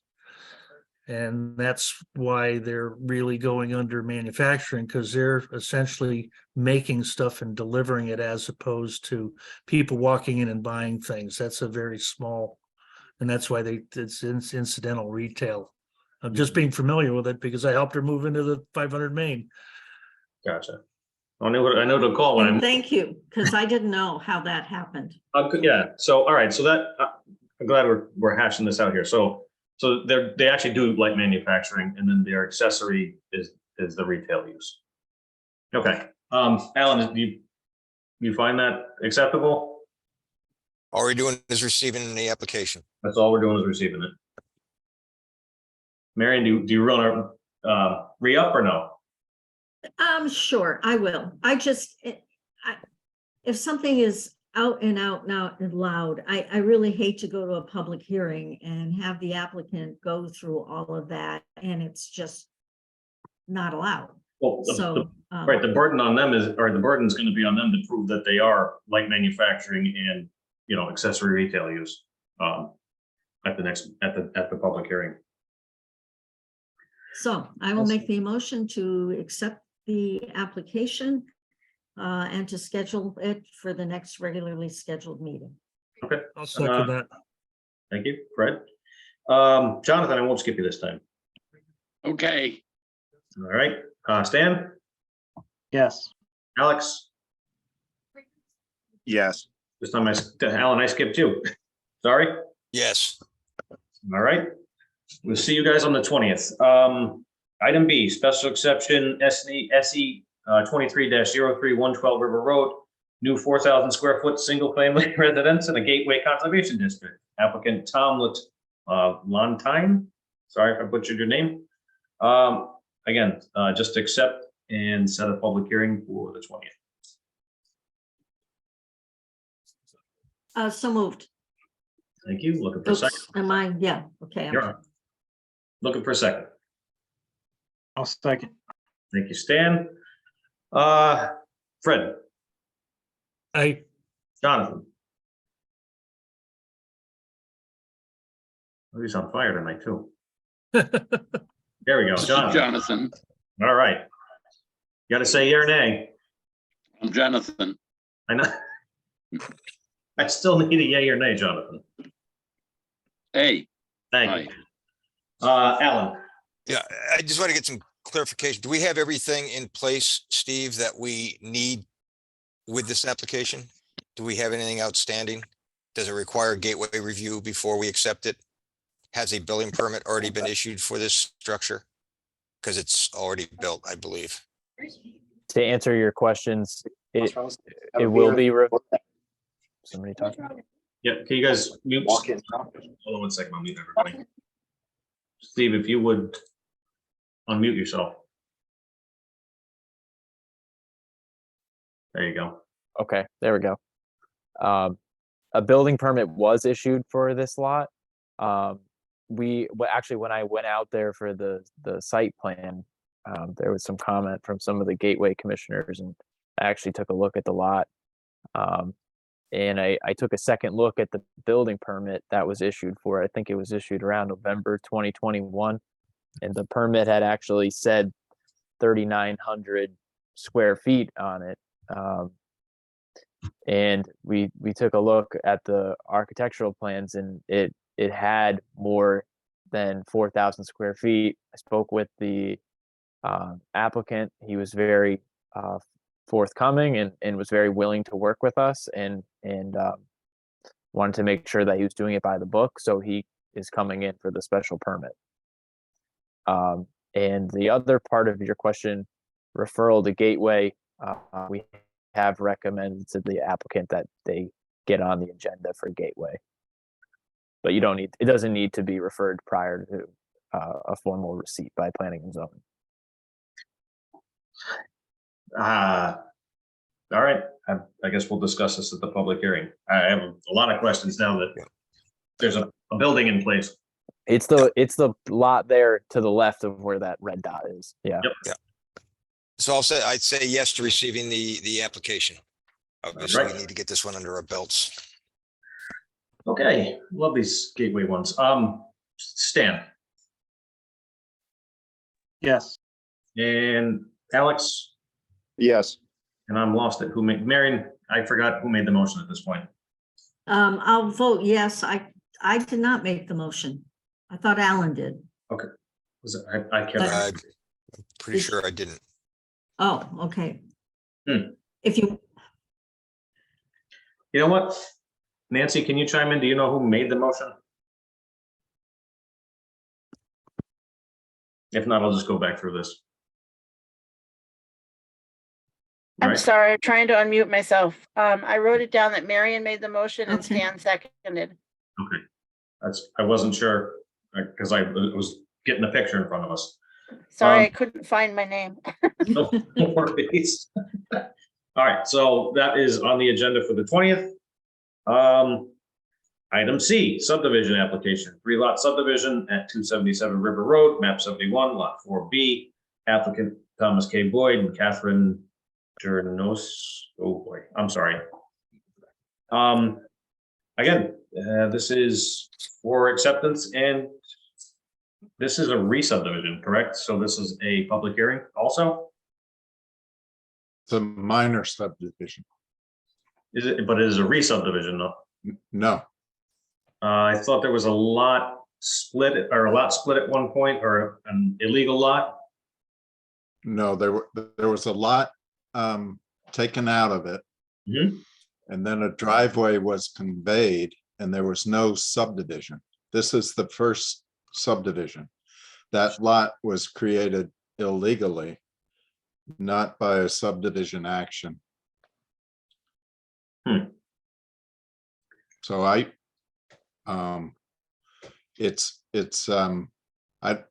the only difference would be a public hearing. So we obviously don't have a problem with a public hearing. I was gonna say, I recommend it just out of the oddness that came out of this, if you don't. mind. Yeah, when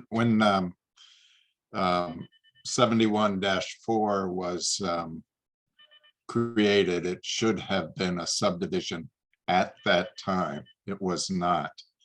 And so now we're doing a subdivision to correct that error. All right, It doesn't matter if, I mean, we're in favor of a public hearing anyway, so. looking for motion. Tony, I'll move to accept the application and schedule a public hearing for, are we talking the April 20th. 20th, April Yep. 20th? Thank you, Alan. Looking for a second. I'll second, Stan. Thank you, Stan. Fred, Yes. Jonathan, Yay. Alex, Yes. and Marion. yes, Thank you, guys. Item D, preliminary discussion, potential text amendment to section 4.29 of the Deep River zoning regulations, village commercial to allow for a private school. Petitioner is Connecticut Coastal Academy. Somebody here to speak on behalf of this project? I had. Good evening. I was going to say good afternoon, but we're well past that. Good evening. My name is Mike Bonanno. I'm an attorney in New London, and I represent Connecticut Coastal Academy. Don't know that you're going to hear the word Gateway Commission in this particular part of it, but maybe I'll be surprised. With me today online is Pamela Patemry. Pam, it's tough to see if you're actually unmuted and your camera's on, at least with the view that I have.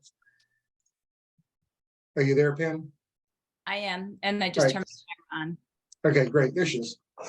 We met with the town earlier this week, and we really appreciated the expedited nature in which they were able to at least get us in front of you for a preliminary discussion.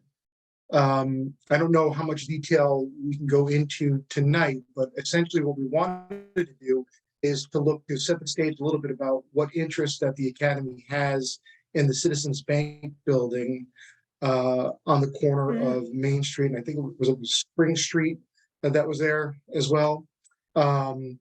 We are, the Academy is a program, and I don't know if the pamphlet made it around to the various mission members or not.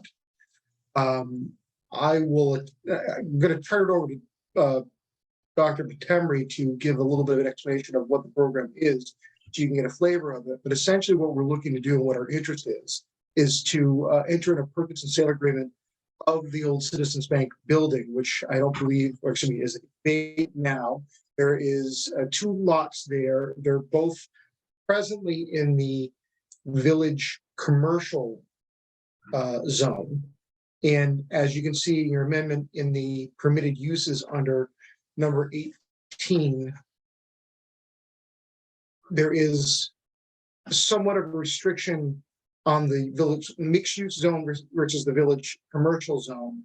We're going to be looking, and what we're trying to do is try to address and head off concerns to the extent we can, or at least in an introductory way, let you know that this is where we're headed with it. To attempt to have the same designation in the village commercial zone as there is in the VMU zone. But we can go over a little bit of what our thoughts are with that at the moment, but it's essentially a text amendment or a proposed text amendment to get that done. I think it would be, or it's important at least for Dr. Patemri to give a brief overview of the program, what she does, what a benefit it would be. Thank you very much for putting that up. I can see that there. And if you look at screen and you see the 101A portion, that is also to be included in the potential sale to Coastal Academy that would essentially merge the two and have an access zone from the back street. What is that, High Street or Spring Street? That's Spring Street there in the back, and then High Street to the north of it. And what we're ideally trying to do, it's a small program. It's not a full-fledged large body of students that would be there. But if Dr. Patemri can give a little idea and flavor of what Coastal Academy does and what their mission is and what a critical important service they provide to the local area and community, I think that'd help a little bit. And I'll defer to the chair. Would you like me to go into a little bit about the program, or do you want, how much do you want me to go into? I think, I think if you would just go a little bit into it, and then if you're open to questions, I'm sure what's going to come up is, what's the traffic look like? Sure. How many people are going to be there, not just students, but faculty. But yeah, please let us know what you're going to do for in town. Okay, so we are a state-approved private special education program in the state of Connecticut. We serve secondary students and young adults. Our focus is in the area of transition. So what we do is we make sure that students who are at risk of graduating for, basically non-attendance due to a variety of reasons, but mostly anxiety, kind of needing that hands-on learning, and just they haven't been provided that or have the opportunity to have that in a public school setting. They are all public school students who come to us, and our goal is to make them as independent as possible and be active and contributing members to their communities.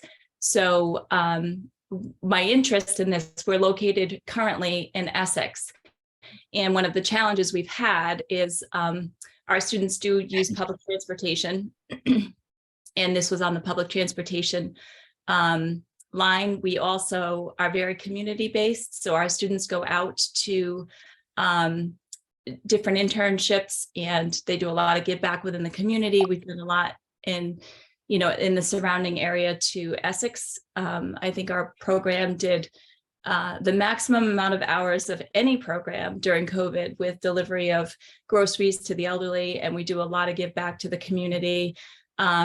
We provide a program called the HBI program, the Home Builders Institute, which provides pre-apprenticeship certification in the trades. So we are big into the trades and anything related to building and construction, electrical, plumbing, HVAC, anything like that. And the students have the opportunity to learn those hands-on skills, get the pre-apprenticeship certification, and then go on to do a full internship in whatever area they choose. We also have a culinary program, as well as we have a lot of very high-tech kids in our school currently.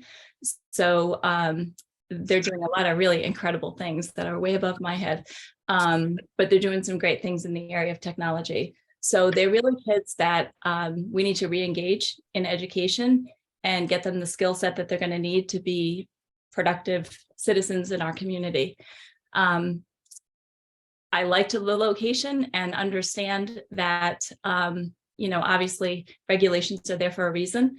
But I thought it was worth exploring just because we are small. So I think that when I saw the word school, we are a program, and I don't know that that makes a difference. We're approved for up to 42 students. In Essex, we have about max of 25. All of our students are transported by a livery service. So it's either a minivan or a car.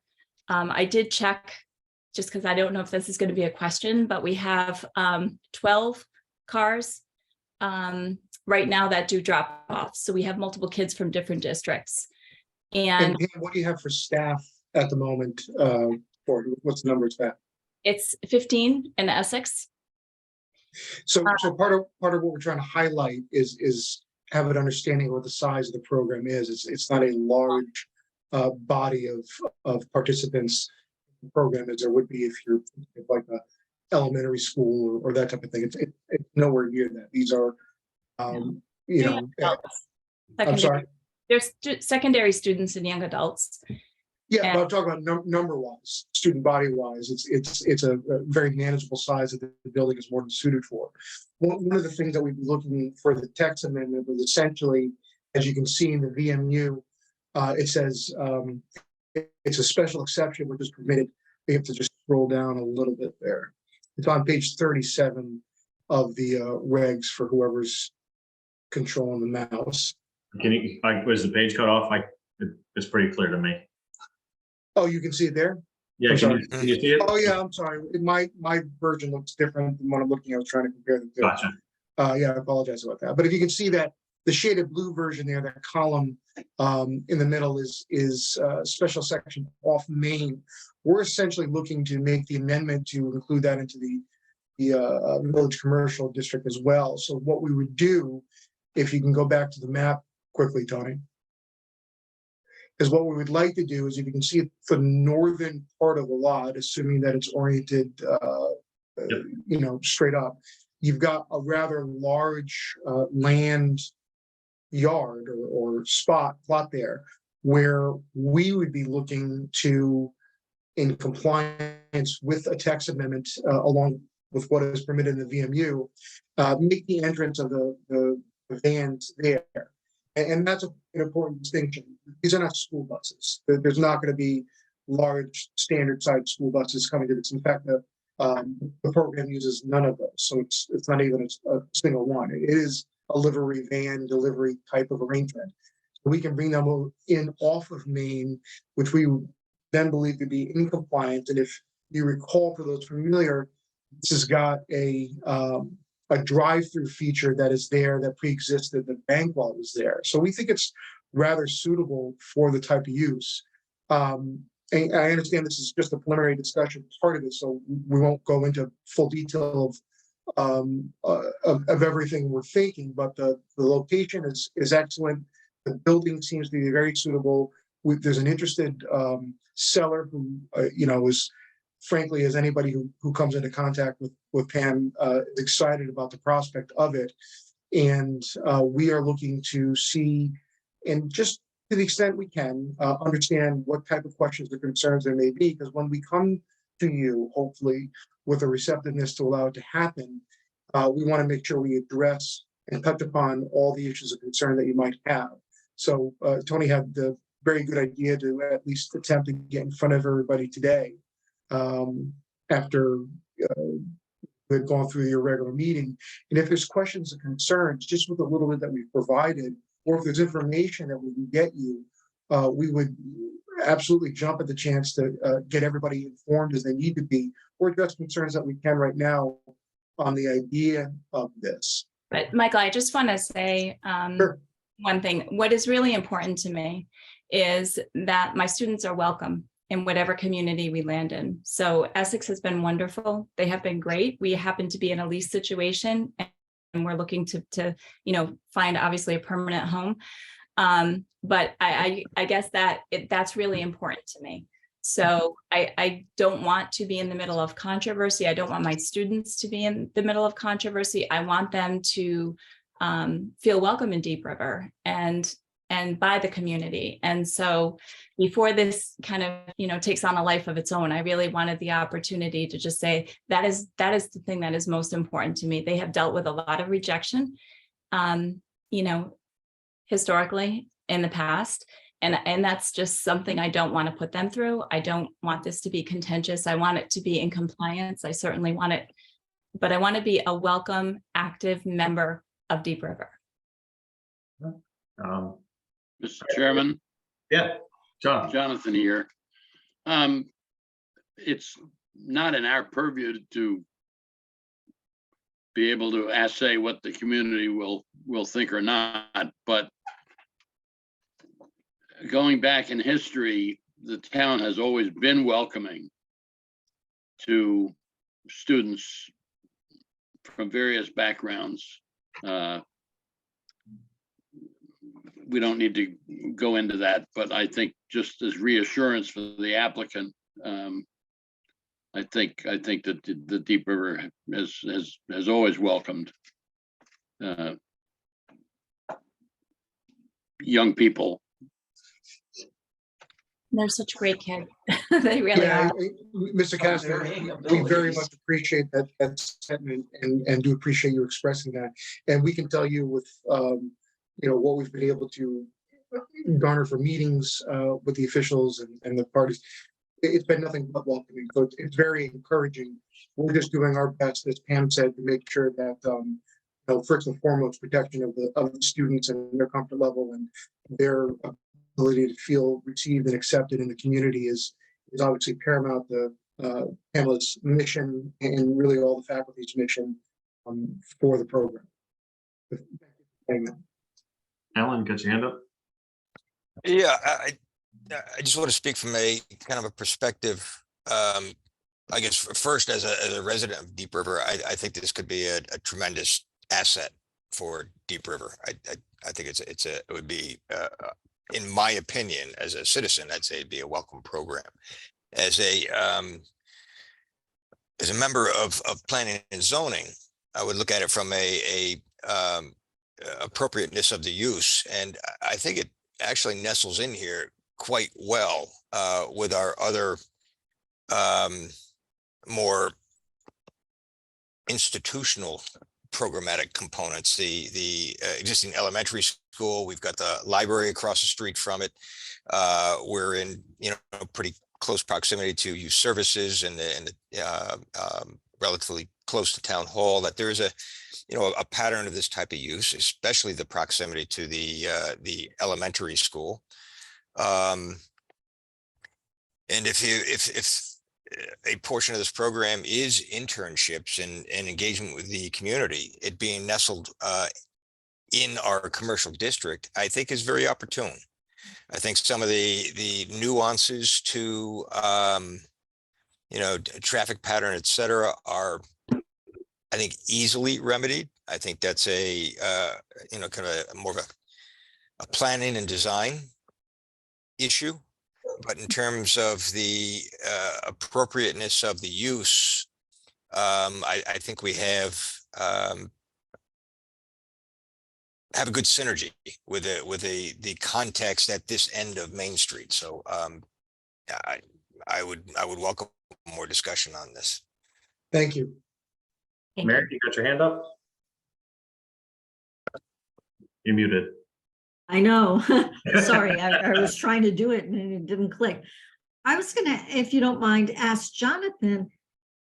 It seems a little strange that schools aren't allowed in the use in this area. And I wondered if he, just from a history point of view, knew why.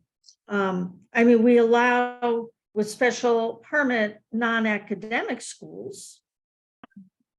So he and I, just wondered why the reason would be that we wouldn't allow academic schools. I called him about this specifically after our meeting. Oh, And good. the best recollection that anybody can come up with, I mean, he wasn't 100%, but it was buses was a big concern, because if you're turning on the main street, which is kind of tight from most of the main street sites, you're like into another lane when you pull out of there with something big like a bus. That was all we could really find. I checked the minutes from when the district was designed, and there wasn't really discussion on it. So, but like Alan said, I think it fits that spot pretty well. But I mean, the buses come off Main Street to River and then to High Street. Yep. Go into the elementary school. And But if you're like, pick any spot that's on Main Street, if you're pulling out of the driveway and not a road, you know, Okay. it's kind of a tough turn when you're not at like an intersection with the road width is 24 feet versus a driveway, which is normally 12. Just a guess. I don't have an answer. If you're okay with that, or do you want to keep? Okay. Stan, go ahead. Oh, sorry. Stan? I just want to second what Alan said. I thought that was very well said. It's very, very nice to see something like that would be coming in. Thank you, sir. Fred? We actually have Region 4 Tell me, students. Mike, is this organization the one that was formerly up on the old Mount St. John property and then moved to Essex? So, no, so the diocese closed Mount St. John. I was brought in as a consultant to look at that program and give it direction. It was, I'm just going to be really, it was a little out of control. I've done this work a long time. I was a public school director for over 20 years. So I would say my area of specialty is definitely program evaluation and looking at the composition of students. My recommendation when I was there was to do a true working transition academy. I thought the property definitely lent itself to teaching students skills, being part of the community, bringing the community more into the school environment. Had spoken to the town about that and was well received. I know that there's a lengthy history, and I'm not gonna assume more than my time there. So I just will speak to my time there. So I worked for 2 years to change the population of students that was there, the focus of the program, the mission of the program. And as you know, ultimately the diocese chose to close the school. So I was faced with a dilemma. The local directors are colleagues of mine, and trusted that I was going to build a good program, and were sending me students to program 4. And when that decision was made, it was difficult to send them back to district. The students that we have, they're not students who would necessarily thrive in a traditional behavior program, for lack of a better term. They were really students who struggled with different kinds of issues and just needed opportunities and chances to kind of give back and not be in a comprehensive high school. Not all students are successful in a comprehensive high school. And so I approached the state and I said, that school is closing and I don't know what I need to do, but these, families have entrusted their children to me, and the districts have certainly entrusted me to serve them. And how do I start my own school? And they said, and I think this is verbatim, well, we have not done that in over 50 years in Connecticut, so we really don't have any idea, but it's a great program with a good mission. We need more transition programs and we'll help you. So we opened in August of 2019. And I had to find a building and go through the process with the state. I will tell you, when they came to do a full review, which is pretty intensive, and I've never started a school before, so I was worried, did I miss something there were 19 accolades, and they said, and, you know, 3 like little things that were just paperwork issues. And they said, we need the school everywhere in Connecticut. And COVID hit, right? So COVID hit in March. And I couldn't get my students out to internships because nobody would take them. We did end up purchasing Tamarack Lodge in Mullintown. So we do have a working, kind of like what my vision was for Mount St. John, a working transition academy in Voluntown. So we have students who are in Essex, and we also have students who participate in work experiences in Voluntown. So I think what we do is very important. There are so many kids out there. I wish I could take more. They're great kids. They do so much for the community, and they have so much to offer. And I did have a great experience in Deep River. So when this property came available, it was my #1 choice. So, and Essex has been wonderful to us. They really have.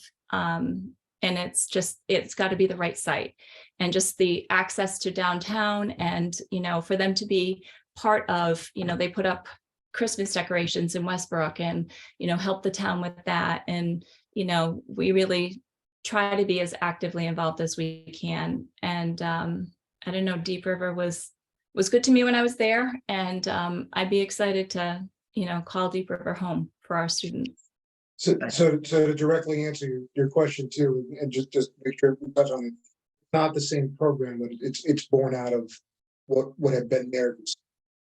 Needs there, the students need this type of program, and it's a win-win for the community and the students that need it.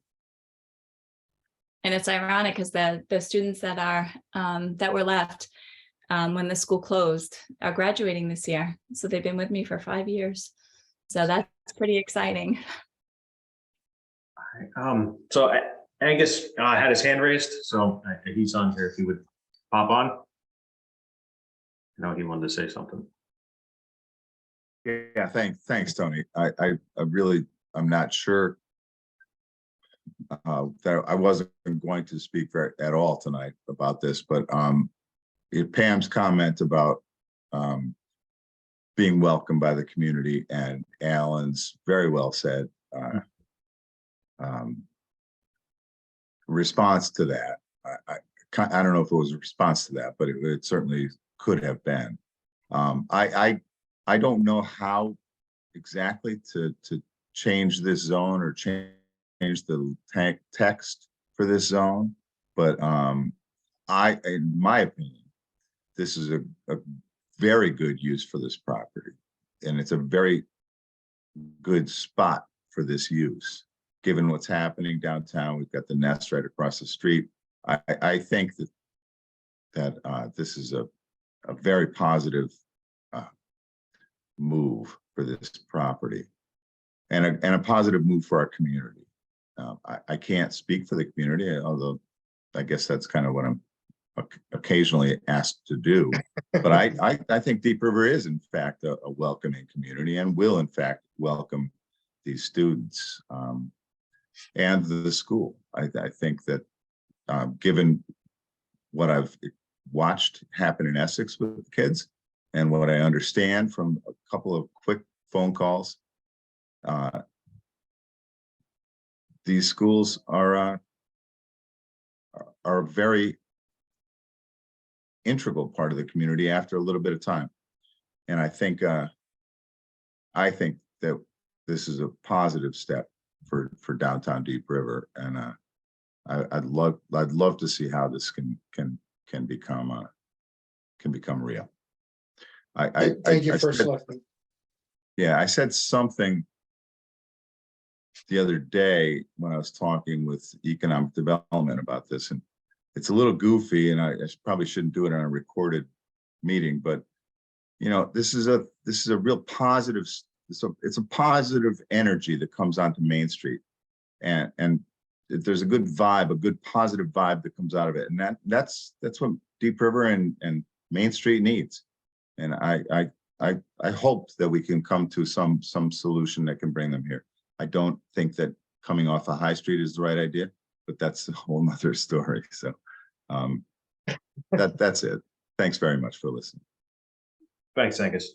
All right, so I think we got an overall positive, feel to this. So anybody else have any other questions? Because I only have one left. If you guys are good. So going forward, do we want to write this as the planning commission? Do we want to have Steve pencil something in? Or are we after the applicant to have them make the change and come to us? I think, Tony, that it might be beneficial for this to be part of a conversation with the POCD, because it does have potential implications on patterns of use, and it affects a commercial district, I think, in a very positive way. I think another thing that we might want to know is kind of the time frame of this, and that might inform us how we might move forward to accommodate it. I mean, whether it's a text change or a boundary change or something along those lines, but those types of moves, since the POCD is kind of in full motion right now, let's just have that conversation in context to a regulation change or broader discussion. Okay, so I mean, our next POCD meeting is a week out or 2 weeks out. Should we have should we have a planning meeting from there to write this regulation, or should we just do it at the next zoning meeting? Just trying to get a feel for how we should go about that outside of the POCD meeting. Yeah, it probably makes sense to have a special meeting. I do think that this should come from us, planning and zoning, to write we fully understand the intent, and we study the patterns, but that would be my recommendation. Okay, Alex, you got your hand up. No, I was just gonna clarify there. Or Alan, are you sort of suggesting that POCD weighs in on this? I mean, planning and zoning has to make the call, obviously, but POC, order of operation here, POCD, and then from there go back to a formal request in front of planning and zoning. Is that what we're thinking? Yeah, I think the discussions in regard to POCD can allow input from a broader range of I think there's a lot of, stakeholders. And if we have that, then that'll inform our recommendations or our path forward. But again, I guess I did bury a question in there with the time frame is on when we're looking to have regulations changed to facilitate this move. I mean, are you looking for the academy to give you an idea of what their timing would be? Yeah, I mean, are we moving fast, or is this something that we look at in context of some other regulation changes that we might be considering? No, we're moving fast. Okay. I don't have to wait slow, I can tell you that. Okay. But no, I actually am already in conversation with the bank around funding. I'd like to put an offer on the property. I do have grant monies lined up as well. And the most important thing is I want it to be least impactful to students. So if we could make this transition during the summer, I know that seems aggressive, and everybody said to, Pam, that's very aggressive, but I know we can do it because we did it once before. So I'd like to look at a move-in of fall, if possible, but I just appreciate your considering us at all. So. Yep. But I think I just want to echo, I think what Angus's point was that to get some public discussion and input would, enable us to make modifications to regulations. Marion, I'm going to pick on you since your hand is up. When is the next POCD meeting? Is it next week or the week following week? You're muted. You're muted. Marion, you're muted. April 5th. Sorry, I ran out of power, so I had to come to a different room to connect. Gotcha. It's the first Wednesday of the month. I don't have a calendar right in front of me. Okay. But I also had another question in a way. if we, it's, I guess it's an allowed use if it's off of Main Street. It's not an allowed use if it's in the village commercial zone. Could we just allow the use with a special permit?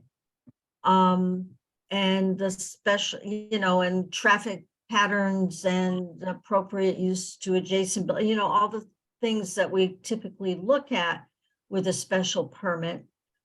That might be a simple way of going about it. That's all. I think that's the thought process, but I like Alan's, approaches to do it at least bring it up at the POCD meeting. Yeah. So if that is the 5th, we could always have a special, or a planning meeting. Let's say if everybody was open to that, on the 13th, which is a week before our zoning meeting, to make the change and get the application in front of zoning, for the text change. Just, I'm throwing numbers out there. If everybody's open to that and they do want to proceed with this, I think that's the way we could do that. Tony? Yep, I'm sorry, I got too many screens open here. We seem to be putting this on kind of a fast track, and their clientele is being spoken of in a rather general term, yet they are in a special program for particular reasons. And we don't really know, or do any of us really know the makeup and the reasoning why these kids are in this special program, other than in very generic terms? We also have, part of our responsibility is to look out for the safety of our community. Do some of these kids have emotional issues that can lead to violent behavior or inappropriate behavior? These are things that aren't being discussed, and I think that we owe it to ourselves to have a little bit more knowledge of that. I would love to answer that question if I Yeah, could. we welcome that. Guys, 1 second. Sure. So what we're proposing at the moment is just for a zone change. And that it's the direction we're going, it looks like it would be by a special exception. The special exception, you would go over this and see if the use fits the zone.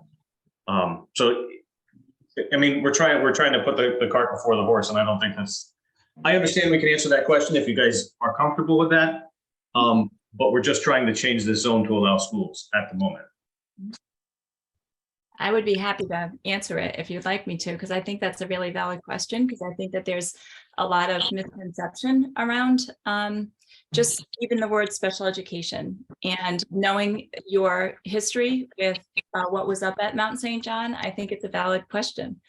The students that we serve are students in need of transition services. So they have, their profile is very, very different. So they deal with a lot of anxiety around language-based learning disabilities. So maybe not acquiring the same information in a way that typical instruction is delivered in a comprehensive high school. What I mean specifically by that is that they are hands-on learners. So they are like project-based learners. They're students who will excel in the trades. I have students that are going to EB through their training program right now. And if you're familiar with what the background checks and everything that EB does now, it's really hard to get into their training programs. And I have students who have been approved and are waiting and have a start date. So they're not what I think you might think of. They're wonderful kids. They're kids who have been bullied a lot in public school. I'm just gonna, say that. And with that comes a lot of trauma. They're students who,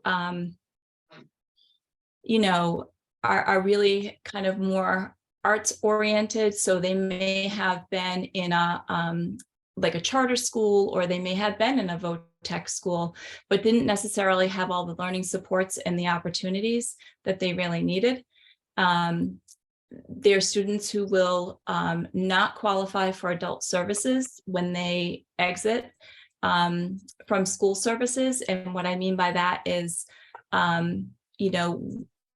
they are the future in our communities that are going to be unemployed and underemployed if we don't do this right. And I can't stress that enough. They're not going to receive any kind of support by way of housing or financial or, even job coaching. They are pretty typical students.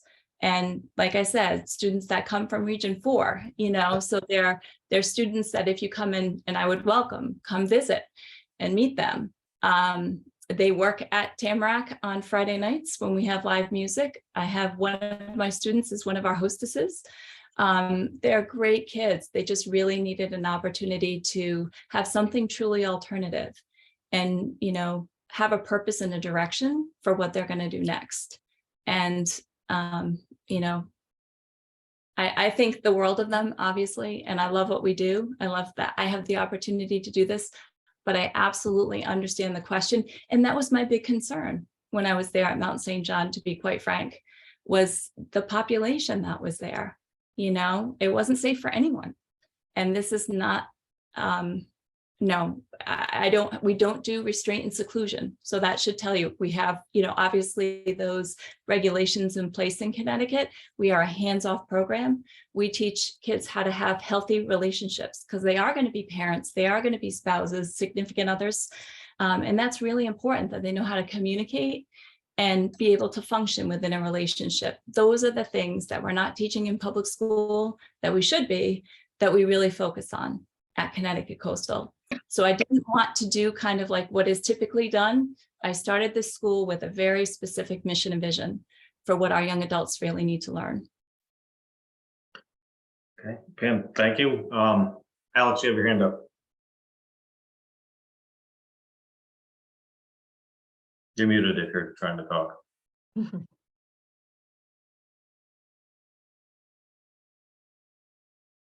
Alex? So we lost Alex. Yeah, I think maybe he signed off. Maybe he was raising his hand to say he's out of here. He's saying Had goodnight. it up for a while, so. I'm not gonna do anything yet. I'll wait a second. But so it's, if the commission is all right with that, we'll talk about this at the 5th.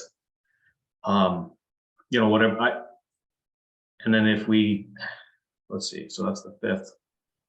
Is everybody okay with the following week on the 12th? It's a Wednesday again. I know that's not everybody's favorite day.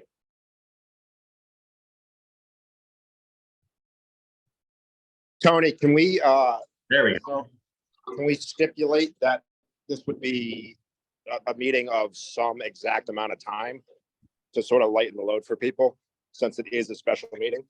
Well, so yeah, it's just going to be for this change it, getting the reg change ready for planning and zoning, which is a week and a day after that meeting. Yeah. Okay. You got my vote for it. Okay. Is everybody else all right with that? Because if 7 o'clock, 6 o'clock, what do you guys prefer? 5:30. I don't know. I can't make I'm the an early 5:30. bird. I can't make 5:30. Okay, whatever works for you guys. My schedule is pretty wide open. Okay, so the 12th at 6 o'clock. We'll need a motion for that. I'll make the motion, Stan. Thank you, Stan. Second. I'll second it. Thank you, Alex. Fred? Oh. Okay. Done mute. Yeah, well, okay. Jonathan? They bailed. I'll come back. Alan? Yes. And Marion? Yes.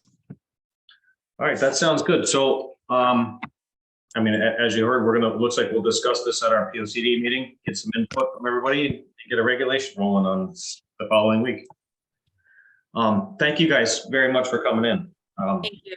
I think this is Thank you. gonna be great. This is extremely exciting, and we are very grateful for having the opportunity at least to meet everybody and say a little bit something about the program. Yeah, this is great. Thank you guys. All right, Thank you. on to item 7, reports. Zoning enforcement officer. Steve, you're up. I think he left too. I'm still here. There you go, Steve. Tell us. I didn't have anything really prepared, but I did issue of a zoning violation letter to a vacant property on Castle Heights that has been drawing some attention.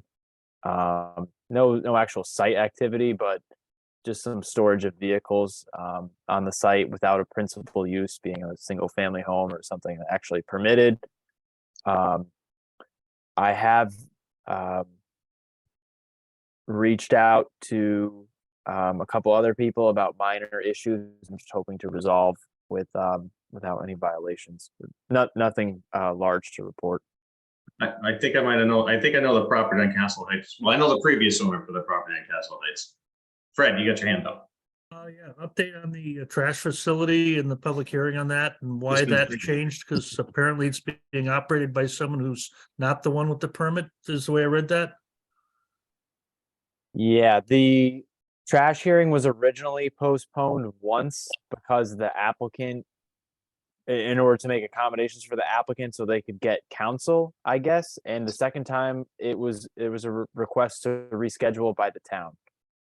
So it's been rescheduled to, I don't know, April 16th, 12th. No, you may be right. I mean, I think it is the 16th. Yeah, but unless I misread it, it looked like the applicant or the person that was looking for the permit was not the operator. There was something about 3 years that they hadn't been operating the plant, and that somebody else was. I don't know for certain. I know that it was rescheduled. I just looked it up to April 13th, in case anybody wanted to mark that. Neither one of us are right. So April 13th. All right. April 13th, yeah. Yeah. Okay. 10 o'clock Okay. AM. Now, is that something that people that signed the petition are entitled to speak on? I think it's a public hearing. Yeah, anybody. But I think if you want to speak, you have to register to participate. Okay, There's a notification that went around. If you don't have it, I think I can forward it to you. right. I'd have to recheck. I believe it's still in my email. That's where I was curious, as it seemed like there was somebody operating the plant but the permit holder hadn't operated it in 3 years or something like that, and that's why they needed to seek counsel. Gotcha. And that struck me as kind of unusual. All right. Steve, if you're good, I'll put it on POCD. Oh, Marion. well, we were supposed to go over housing. We only have an hour, so Yep. I would suspect that we will go over the zone potential. Actually, it would be an additional allowed use with a special permit in the zone first, and start zone housing, and I suspect housing will take at least 2 meetings. It depends on the discussion and period. And that's about it, I think. Right. Although I have a question. Two. 2 questions, actually. If we could briefly go over the proposed budget. You kind of emailed a budget, and I wrote it. I went running from my kitchen table to this other place, so I don't have it in front of me, but there's a meeting with the Board of Finance. So it would just be nice to have Tony's and maybe Steve's input on the numbers there. And I remember a letter a couple months ago from the state saying that our regulations were in violation of the forestry. Our forestry regulations were in a violation of DEP's regulations. And I wondered if anything happened with that. Do we have to do something? That's all. It can be way in the future, but I just curious. I don't remember seeing that. So if you still have it, I'd love to know about that. The I budget don't thing have is- it in front of me, but Oh, what? I thought look under past meetings or something. Yeah. It's been a couple of months away in the past. Okay, budget is two over in the list. I did intend to address that. Okay, thank you. Attorney, do we have anything from the attorney? If not, I have a comment about that. I don't know of anything. Nothing's been Okay. sent in recently. And if we could just check in with him about, I know it's just a simple zone or a regulation change, but it's always good to have him look at it and go, hey, there's a hole here, there's a problem here. Since this is on the fast track. For the private school. Yes, please. Chairman, just, I took the Bar Association's all-day Saturday class, and there was some good stuff in there. So if anybody's interested in the book, I do have that. I don't know if I'm supposed to lend it out to you guys, but I do have it if you're interested in going through the training aspect of that. There's a lot of good info in there. So if you're interested, just let me know and I'll get it to you. Is that the brand new Siska book? No, I don't have that yet, but I do have that on order. Did you go to the training too? No. Ah. I went to the 3 1.5 hour sessions, not that session. Gotcha. I think Stanley, and that's why his hand's up. He remembers the whole thing. You're muted, Stan. Yeah, right. I did see your question though popped up, so I guess they don't have it on PDF. No. And I was like, it's so much simpler to search for something in a PDF, but no, I think they're afraid I'll give it out. On the budget. So yes, the Board of Finance hearing is on the 21st at 7 o'clock. So thankfully you guys will all be there to back us up. I think the only two changes I don't have the worksheet in front of me. I'll get Steve because he has it available. But the two big things that were on there were the extra money, I believe, for the GIS, which will help the POCD move along. I think it's $1,000. And so that will help with the mapping aspect when we do the POCD. The other number that's on there, Steve, correct me if I'm wrong, but the numbers for the online permitting were on our budget, or was that a general? I thought it was on ours. Okay. I don't. Let me see if I can find it real quick. I'm I can looking, answer but that if you like. striking out. That would be great. Look, I forgot Angus was on here. Please. Yeah, no, yes, that was in fact on your budget, the online permitting. Okay. It is still on the budget. But it is highlighted. This is a very, very difficult budget year. Yep. And any additional expenditures are being reviewed very, very carefully. But my argument to that is that all in all, even with that, your planning and zoning budget has been reduced. So it's I think we can keep it in there, but it's a long road. And when you guys come and defend that, it will go a long ways. What's it? I think what's it called when you're at the Senate and you just don't sit down or go away? I think that's what we have planned. Filibuster. Filibuster. Thank you. Yeah. Come and filibuster. Right. That's fine. You know what? Those last night's meeting went until 10 o'clock. So come on. Well, we're about there now. So. 10 o'clock. 10 o'clock's nothing. All right. So, well, we'll definitely. It's still in there, and we're going to do our best to keep it in there. But additional expenditures are being very, very closely scrutinized. All right. I'm not gonna show you my cards, but I do have something up my sleeve. Good. All right. With that being said, payment of bills. Anybody have anything? I haven't seen anything. Steve's shaking his head no. Last up is the adjournment. I mean, are we gonna go to 10 or are we waiting at 9:45? Anybody? Motion to adjourn? So moved. Second. All in favor? Aye. Aye. Aye. Guys, thank you very much. I'll see some of you at the POCD meeting and everybody else at the planning meeting. I forgot the date now. The 12th. Okay. You're gonna Thank put a you, guys. reminder email out on that, right? Yes, although there'll be an agenda, so. Okay. But thank you guys very much. Very well done tonight. Thank you.